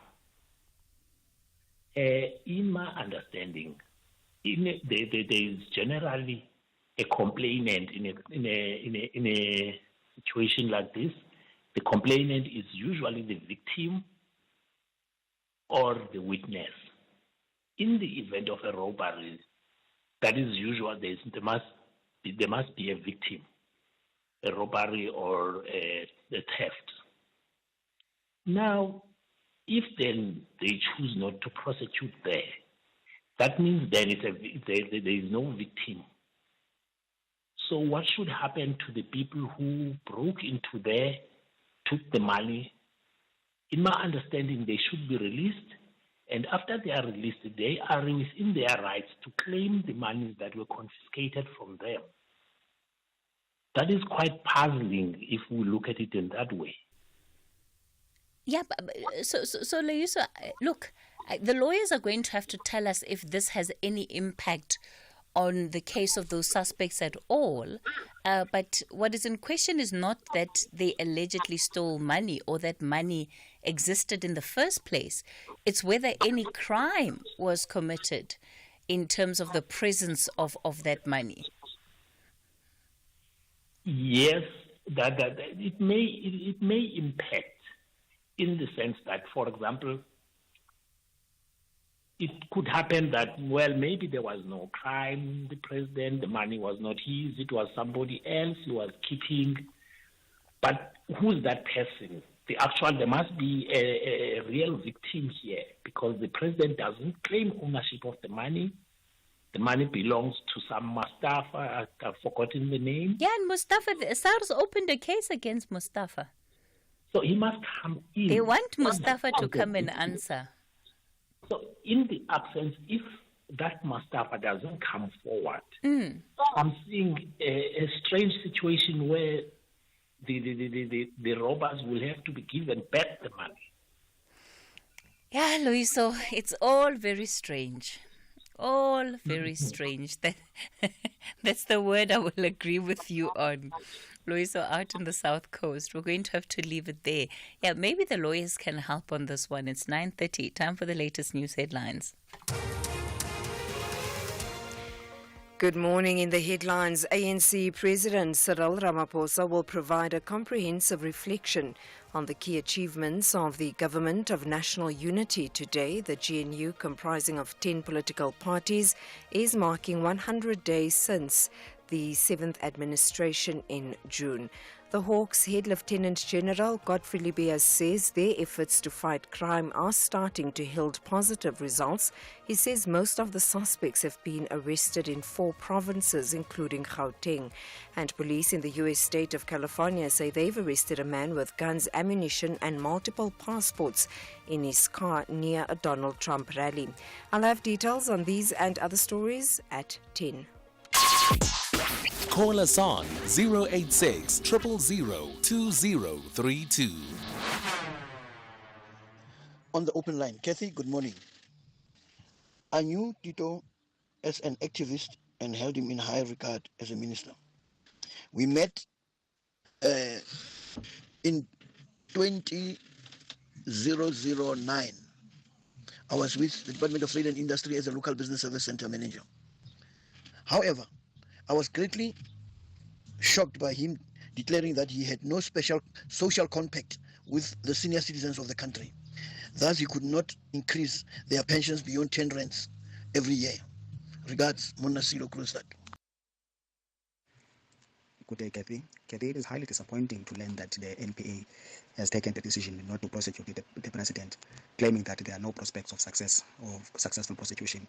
It gives the vibes that the law has eyes and ears. Siyabonga Mkhwana from Gqeberha. Thank you. Good morning, Kathy. Those SOEs that you just mentioned, it's not anything new that they are now falling under those departments.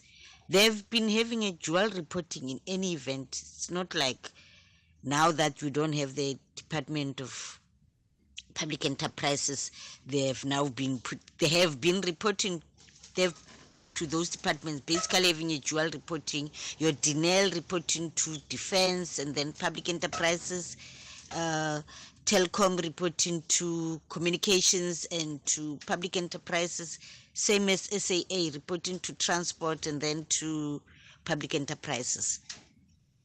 So they are not just newly put under those departments. They've been reporting there. Like I'm saying, it has been a dual reporting, which was just cumbersome and unnecessary, actually.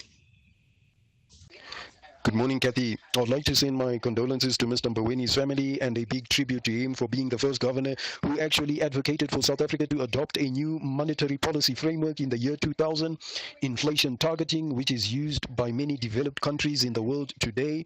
And here we are, 24 years later, still using the same monetary policy, and South Africa is now a trailblazer on the African continent, having the best monetary policy. I wonder what the value of the rand would have been if we were still using fixed exchange rates like many African countries. Thanks, Lionel Whitbank.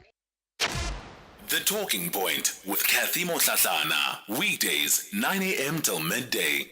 All right, thanks for all of those WhatsApp messages and, of course, the tributes that are coming in for Tito Mboweni. And a headline that I saw this morning that I thought, really perhaps contextualized and put well the commemorations over Tito Mboweni's life was in the Business Day by Stuart Theobald. He says, Tito Mboweni, an SA hero and friend to many.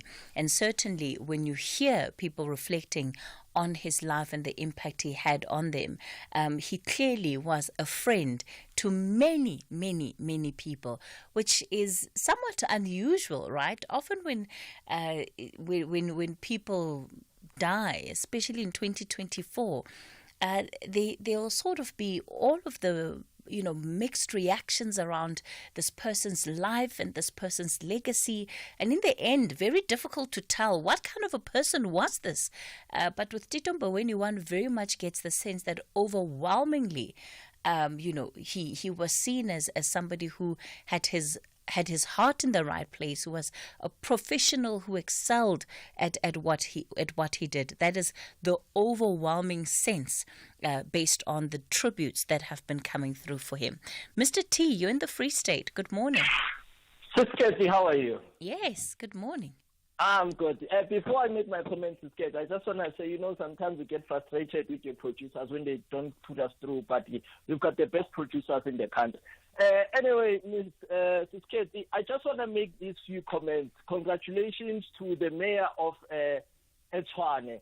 You see, this mayor, and I'm hoping that she hears my message, is that may she please ensure that she maximize her potential. You know why I'm saying this, Sis Kathy? The mayor has shown the country that from how I've seen how she is addressed, she's actually going to take the city or the capital city of the country somewhere.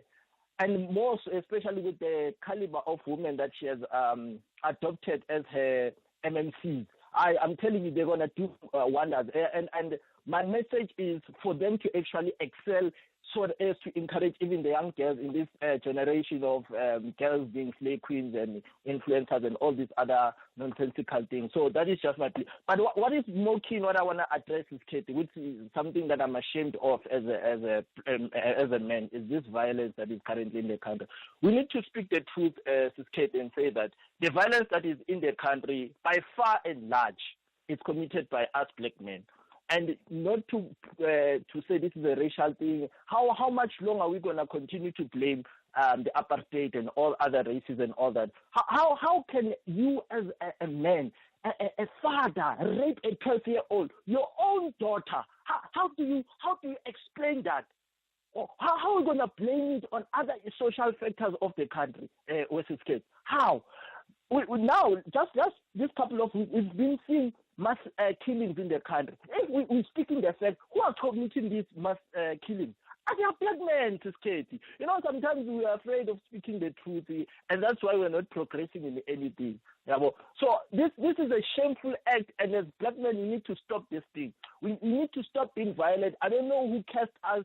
I don't know who bewitched us, but we really seriously need to solve and take a true introspection on ourselves and change, Sis Katie. We cannot be, it's so sad that as a born-free young man, when you walk, you can't even propose to a young girl. Because the moment she sees you, she sees a threat, she sees danger. I don't know how many times, Sis Katie, have I been walking, especially the Hatfield sector there, just seeing a young lady, you want to assist her. She's immediately threatened. She immediately feels that her life is under threat. It's nonsensical, Sis Katie, and it needs to stop. Yeah, Mr. T, you're right that there is a need for that self-reflection. There is a need to say, how do we turn things around? I mean, the latest killing, you would have seen the mass killing took place in Orange Farm. 8 people killed. 8 people killed. All in one go. And that is symptomatic of the problem that we have in our society around violence. I don't know what's happening, Sis Katie. I really don't know. You know, it's sad. And even when you hear Amachita speaking Emalokishin, the violence is like it's a disease or it's a cancer in the skin. Immediately, just small thing. I can't utter the correct words because we are on the air. Mm-hmm. On the air, you know, it's so much. It's so much. Yeah. And we are speaking about people that didn't even experience the apartheid, for instance. I was speaking about Bonfrey. I'm a Bonfrey myself. But there's just so much anger and violence. Where it's coming from, I really don't know. All right, Mr. T. Thank you. Thank you for reflecting on that issue. And it is a big problem. And you're right when you say that, you know, the majority of violence also perpetuated is by black men. I think that's a function of black people being the majority in this country. But that being said, it doesn't diminish the extent of the problem that we have as a society. And just think about the trauma that it is inflicting on the families, on the communities in which this violence is happening, and subsequently on the country. And Mr. T is right when he says that even he as a young man is seen as a threat by women in this country. If you walk down the street, if I'm walking in the street and I see anybody trying to walk near me, I'm not thinking you're here to help me. I'm not thinking you're here to offer a hand. No, I absolutely feel unsafe. And in fact, if you're there to help because you see whatever is wrong, I'm more likely to reject that help than to accept it. Why? Because I know in the back of my mind, I'm thinking, why are you wanting to help me? What is the motive behind you wanting to help me? And that is the trauma of living in a country with such high levels of violence. We're going to take a quick break. I'm back with more of your calls. It is the open line, 086 000 2032. That's the number to dial. On the WhatsApp voice note line, 0614 104 107. If you think you cannot afford a lawyer, Think again. Clientele Legal has made professional legal services affordable for you. Whether it's a civil, criminal, or labor-related matter, we have a nationwide panel of attorneys standing by to assist you. SMS SAFM to 32195. That's SAFM to 32195 and we'll call you back. Clientele General is a licensed non-life insurer and an authorized FSP. Standard rates and terms and conditions apply. And we went on a water safari and Mom spotted a hippo and it said There is a place where you can see wonder and the wild with breathtaking scenery and endless landscapes. Enjoy good food and embrace great taste. And the next day we went to the Reed Dance. I saw the maidens handing over reeds to the mighty Zulu king and the Zulu warriors chanting, Baye! Explore all this and more in the magical Zulu Kingdom. This message is brought to you by KZN Tourism and Film Authority. This summer, we have extra large offers on Ford Ranger XL, XLT and Wildtrak from only 481,900 for a Ranger XL single cab 4x2. It's the extra large Ranger offer from only 481,900. Visit your nearest participating Ford dealer. Optional service plan included. While stocks last. TNCs apply. Kathy Motlatlana on SAFM. Call us on 086 000 2032. All right, we continue with the open line. I'm still taking your calls, 086 000 2032. Ndivuo, you're calling us from Vereniging. Good morning.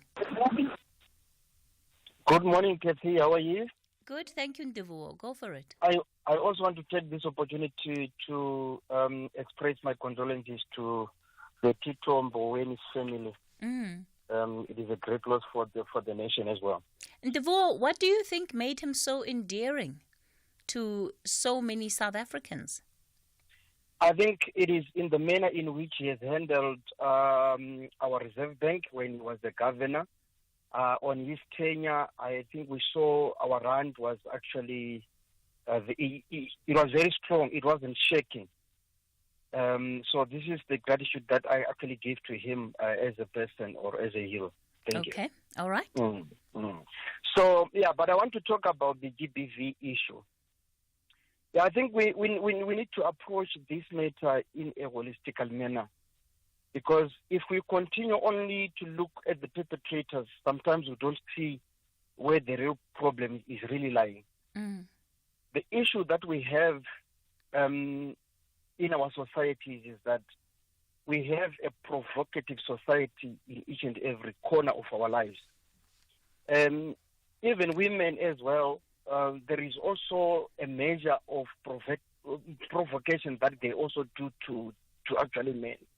So my point was, if they can be in awareness, that can be given to men and women, so that we can also feel protected with this very same law. It doesn't help, Kathy. For me as a man, to actually stand there being provoked. Even it can be a man, it can be a woman. Provoking, it is something that is actually causing a lot of troubles in our lives. So there is a scenario that I actually saw on Friday.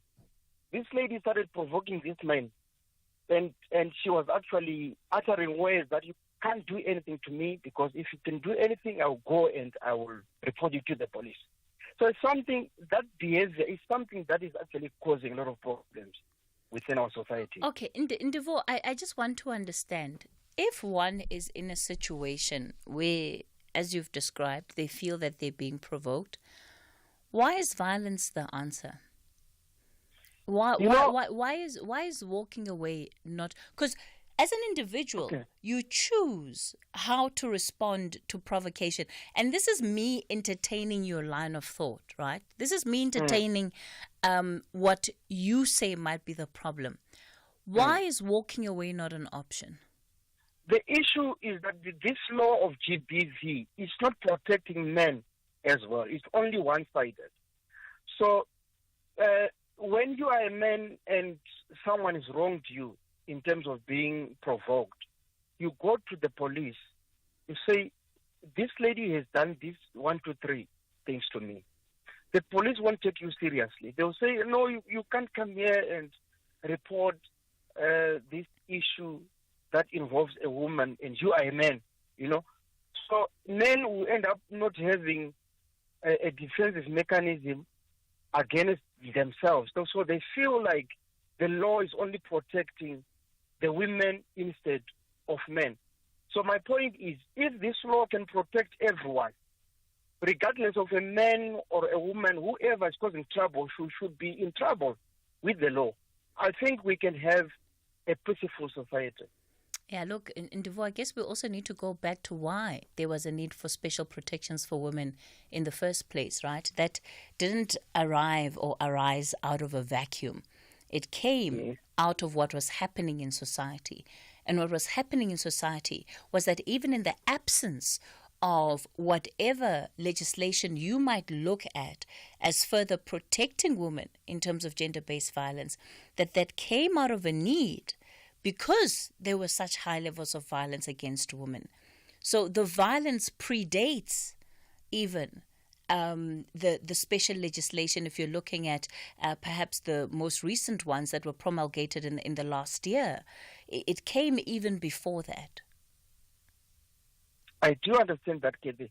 But my point is, if this approach can be used or can be moderated to everyone, regardless of being a man or a woman, then we can have a decrease in these cases. But because that approach of only protecting one person, it actually disarms this other gender and actually gives ammunition to the other gender, and that will cause men to feel like, so because the law is not standing with us, so we can actually fight for our own rights. So it will be like now men against this law, but if it was a law that was passed for everyone, like if a woman has to provoke a man, she has to face consequences for that. Okay, Ndivhu out in Vereniging. Yeah, Ndivhu, I'm trying to hear you in as far as what happens, particularly when there are cases of gender-based violence and when men are on the receiving end of this violence and how they're treated when they go to report these matters. And you know, this it's an issue that has come up before. It doesn't, however, in my view, justify what then becomes the opposite of that. I can't say that because I feel the police are not protecting me against you, then I'm going to kill you. And what do we define as a provocation exactly? And to what extent does that provocation need to be for us to come back and look at somebody who's lost their lives and feel that, well, this person actually deserved it because of how they provoked the other individual? Is there a provocation enough that we can say justifies the killing of another human being, especially in the context of intimate partner relationships? Because those were some of the figures that I was quoting earlier that I believe triggered, you know, some of the comments that are coming up in this hour. I don't know. I don't think so. I absolutely don't think so. I don't think that there's provocation enough for you to kill somebody that you are in an intimate relationship with just because you feel that you have been provoked. Stay, you're in Durban. Good morning. Hey, Kitty, good morning. How are you? I'm not well. What's wrong, Stay? Stay, I'm struggling to hear you. Can you hear me now? Yes, much better. Yes. What's wrong? Yeah, I'm saying I've never been better. Things are very expensive. It's like poverty here in South Africa. It has been a current, because I don't want to say it's a new current. So we have a lot of people who are poor. It's like it's a current for those who have money, especially the white business and the Indian business and the Askaris. And the modern Askaris also. You see? It's very expensive. Electricity, water. things that we shouldn't be paying, especially if you are not earning more than 30,000 rand in the current inflation rate at the moment. Because even if you are earning 9,000 rand, you're not earning anything. It's very expensive. It's like there is this judeo-nazism that is directed into black people here in South Africa, especially those who are in a lower class. I don't know. How do you go and sleep at night? You wake up in the morning, you don't even think, and you have a conscience of another person that you're going to meet there during the day, not knowing that that person ate. Yeah. And you still want competence. You demand competence. You demand competence from the person who is broken. I don't know, mixed-class people, how do they breathe? Look, electricity and water, you make us pay. They steal money, they make us pay.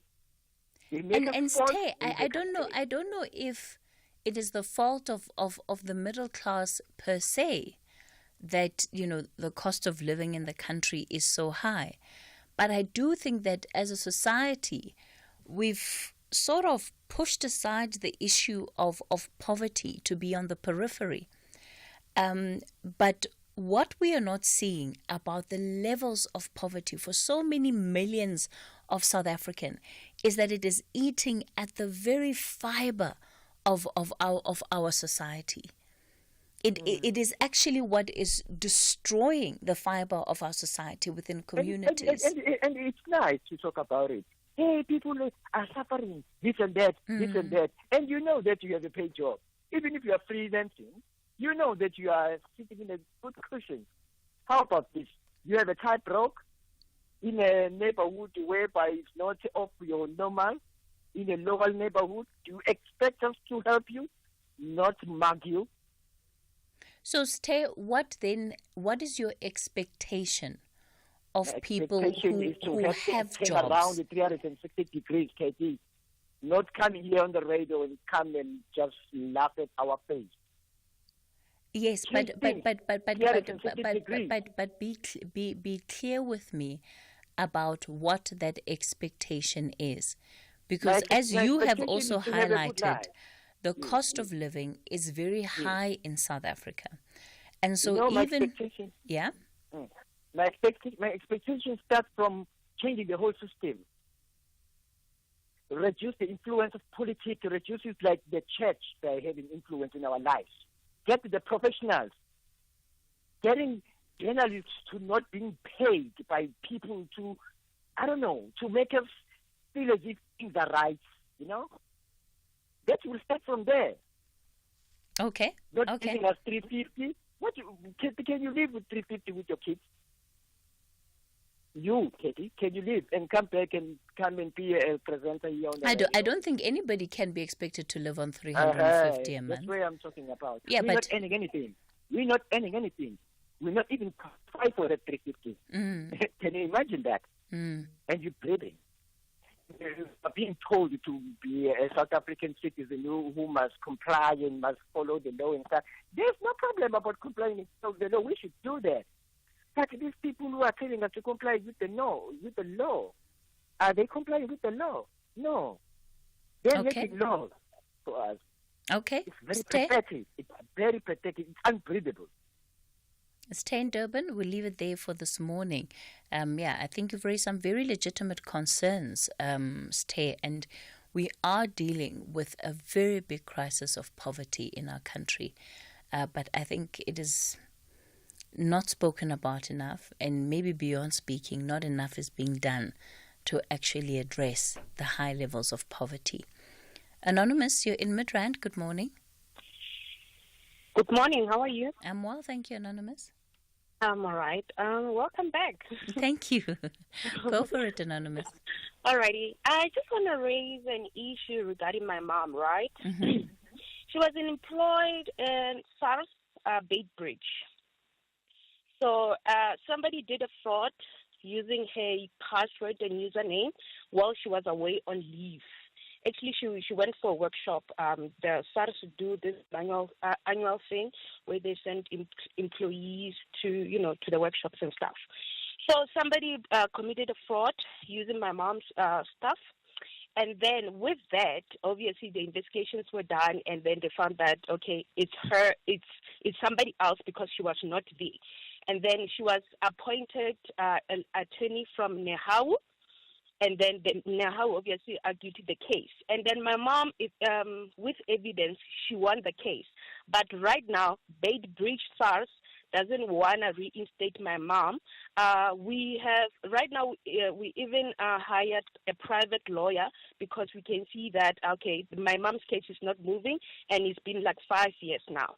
So Beitbridge, SARS, and Nehawu failed my mom because we don't get any response. In Nehawu, it's saying that, okay, fine, there's nothing we can do. We are waiting for the employer to respond, or, the date of you to be reinstated. And why are they refusing to reinstate her? Have they given a reason?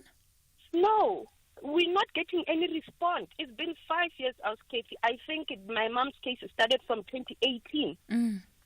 And then so now there's nothing. Hence, I'm saying that we appointed a private lawyer early this year so that at least he can move the case and so forth.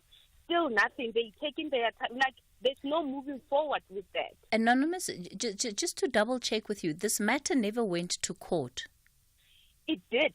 It went to CCMA, it went to Labour, but still, SARS, they're not saying anything. I guess they're refusing because they're not even reinstating my mom, even though she won the case.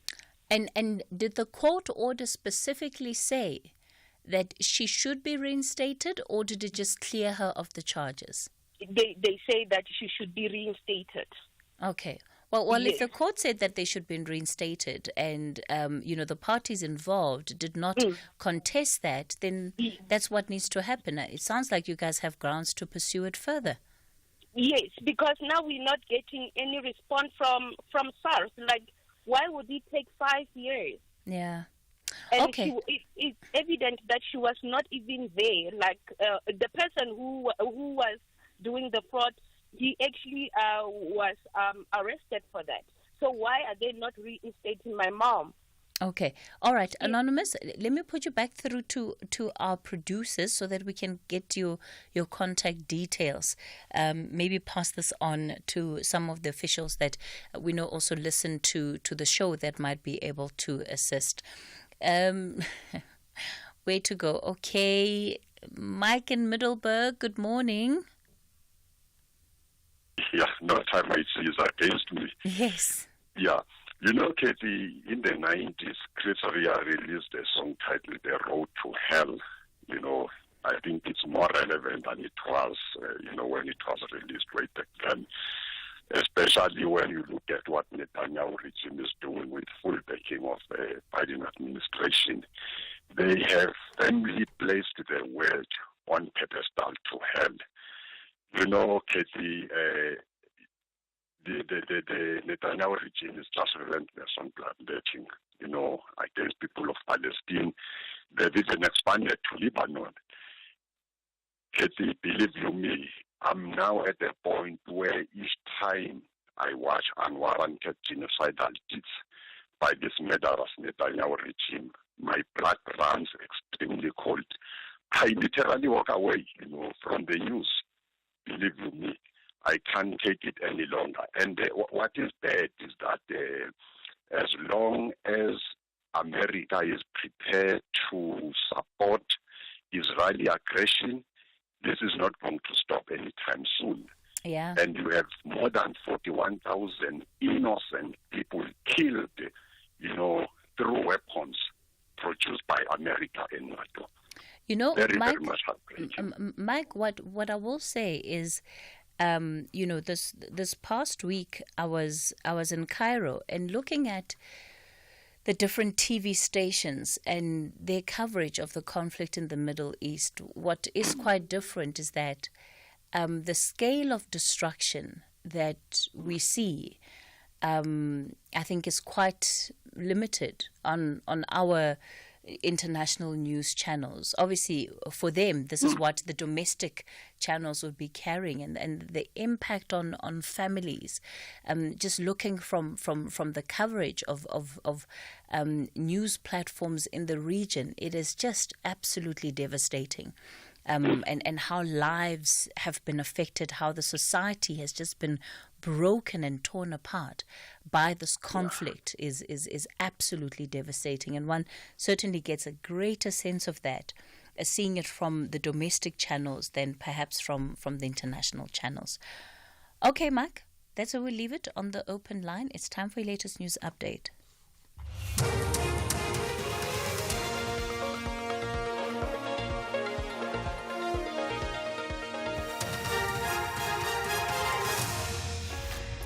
In our top stories, ANC to reflect on 100 days of the GNU and SACP slams attacks against Mapahila. Good morning. The ANC President Cyril Ramaphosa will provide a comprehensive reflection on the key achievements of the Government of National Unity today. The GNU, comprising of 10 political parties, is marking 100 days since the formation of the 7th administration in June. The celebration will take place at the ANC headquarters in Johannesburg this afternoon. Last month, in his engagement with senior political journalists and editors, Ramaphosa expressed his confidence in the durability of the GNU.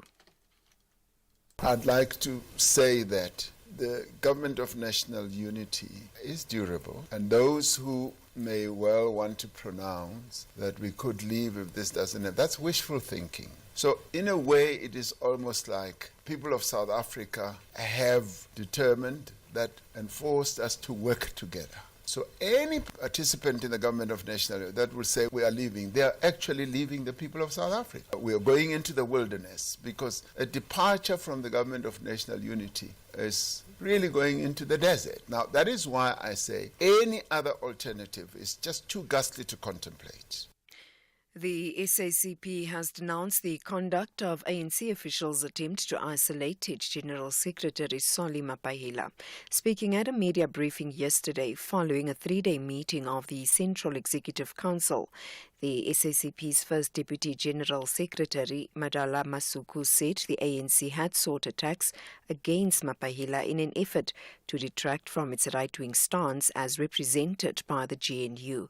Mapahila received backlash from the party when he said its joining together with the DA was a sell-out position.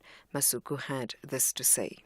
For the record, Mapahila is not the so-called lone voice. As our General Secretary, he correctly led the charge in advancing our stance as the SACP regarding the right wing, including GNU coalition arrangement.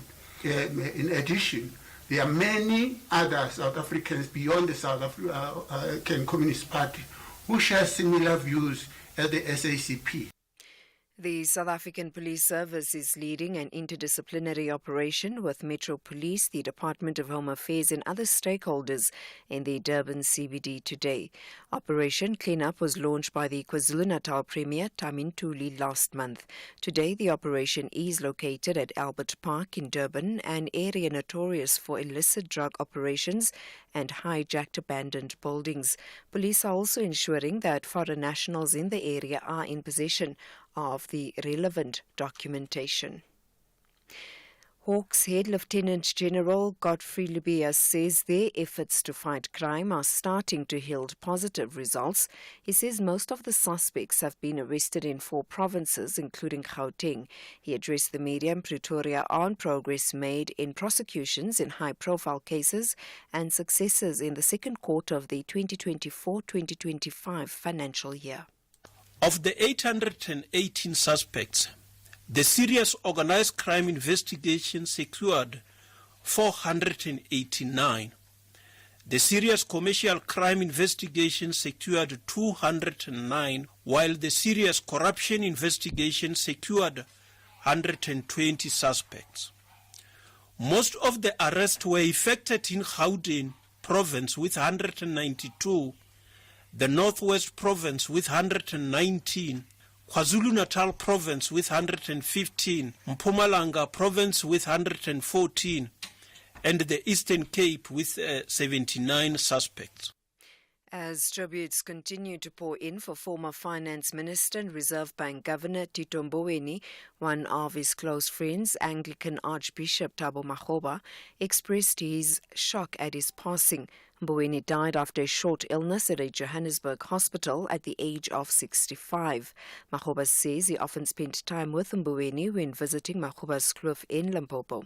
He says Mboweni delivered the annual Archbishop Thabo Makgoba lecture about a month ago at the University of Limpopo, where it celebrated 10 years of partnership with the university and the university's 65 years of existence. He has extended condolences to the Mboweni family. I was shocked and pained to hear of the death of Governor Tito Mboweni, whom we fondly call the Duchy of Makgoba's kloof, somebody the family had come to know very closely. Each time we are in Makgoba's kloof, we were humbled and privileged to meet either in town, little town of Heinesberg, or in Makgoba's kloof Hotel, or at other places in a beautiful valley. And finally, police in the U.S. state of California say they've arrested a man with guns, ammunition and multiple passports in his car near a Donald Trump rally in Coachella. Security surrounding Trump has been heavily increased in the wake of previous alleged assassination attempts. The BBC's Peter Bowes has the details. Before Mr. Trump arrived at the event, the police stopped a man at a checkpoint who gave his name as Vem Miller and claimed to have a VIP invitation to attend. But the police searched his car and say they found several guns and ammunition. The US Secret Service said Donald Trump had not been in any danger, while federal officials said there was no indication of an assassination attempt connected to the incident, which is still under investigation. The suspect was later released and will appear in court at a later date on weapons charges. Recapping the top story, the ANC President Cyril Ramaphosa will provide a comprehensive reflection on the key achievements of the Government of National Unity today. For SAFM News, I am Anne Musa. Across South Africa, online and on radio. SAFM, let's talk.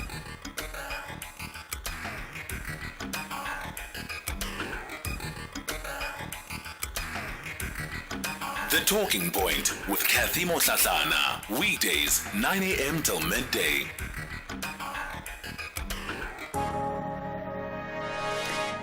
Nine after 10 o'clock, welcome to the second hour of the show. You're listening to The Talking Point. I'm Kathy Motlatlana and with you until midday. So coming up then in the second hour of the show, we're going to be focusing on SOEs, the state of SOEs, and where to from here on. What does the future of these enterprises look like, especially under a government of national unity? Last week, Friday, we heard that very firm position taken by the Democratic Alliance that they will not be supporting any bailouts of SOEs going forward. What then should happen, and what has become of all of the promises to try and bring stability, to try and turn around the SOEs in the last administration? I suppose this would be in the fifth administration. We're now, are we in the sixth or the seventh administration? Why is my mind doing this to me? Why don't I have clarity on this matter? Apologies for that. Let's go to the WhatsApp voice notes. I'm back with this conversation. For me, gender-based violence, to be honest with you, yes, we can think that this thing is not protecting us as men. But to be honest with you, when someone is provoking you, you rather walk away. I'm talking from my experience. If you wanted to be safe, rather to walk away. That would be the best option. Even if you went to the police station, if you report something in police station and then the police they will laugh at you. You can report that thing as well. Like we mustn't act like we can't say anything, we can't do anything. But the best way, when someone's provoking you, rather walk away. That's all. How's Kathy? Good morning, and good morning to SFM listeners. You know, it's a shameful thing when a man comes to justify himself with something which is totally wrong. We don't need a law. We don't need a man to come and tell us that when a man beats up a woman, she provoked first. No to GBV. No, I say no. Stephen in Kimberley. Good morning, Kathy. It was such a shock to hear of the passing of Tito Mboweni at such a young age. I always wished I could meet him and share a recipe or two.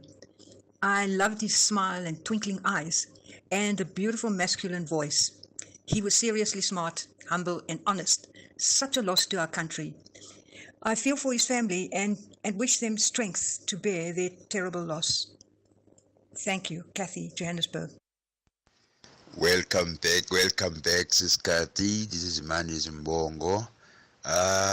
Welcome back. I can hear your voice like it's fine now, so you no longer like you have flu. So welcome back. We've been missing you. Thanks, Siskati. Hi, Kathy and the SA families now. Kathy, on this public transport, some of the taxis on the road, you can even see this taxi. I'm not an inspector, but you can see that, this is unroadworthy. But it keep on loading the people, with the traffic cops along the road, they let it until it kill the people. It's where like they will start even the Minister of Transport coming in and say something, as if to the family party. I don't take it. It's like also those pasta shops, you can even see the person is sleeping in there, doing everything in there and selling the food for the people, but they care less about that. I'm particularly here at the problem. Good morning, Sisketi. It's Vugana from Durban. Sisketi, this thing of NP not prosecuting Ramaphosa raises too many questions. One would be, there are these guys sitting in court waiting to be charged for money laundering. Where is the money? Is the money not back in Ramaphosa's hand? It's back in Ramaphosa's hand. How did he collect it from Botswana or Namibia, where these guys were hiding? He went there over illegal channels. They did not go any over books and everything or any laws. They jumped over, but the prosecutor says no, it's not going to charge anyone. This shows state capture. This is a real state capture when we're not going to get anywhere with such poor, lousy prosecutions. The Talking Point with Kathy Motlatlana. Weekdays, 9 a.m. till midday. All right, let's get then into our conversation for this hour. We're looking at the state of SOEs and what their future then will look like, especially following a decision earlier on this year. It was just around August where the president reassigned the responsibility of state-owned enterprises to the respective line function ministries. So the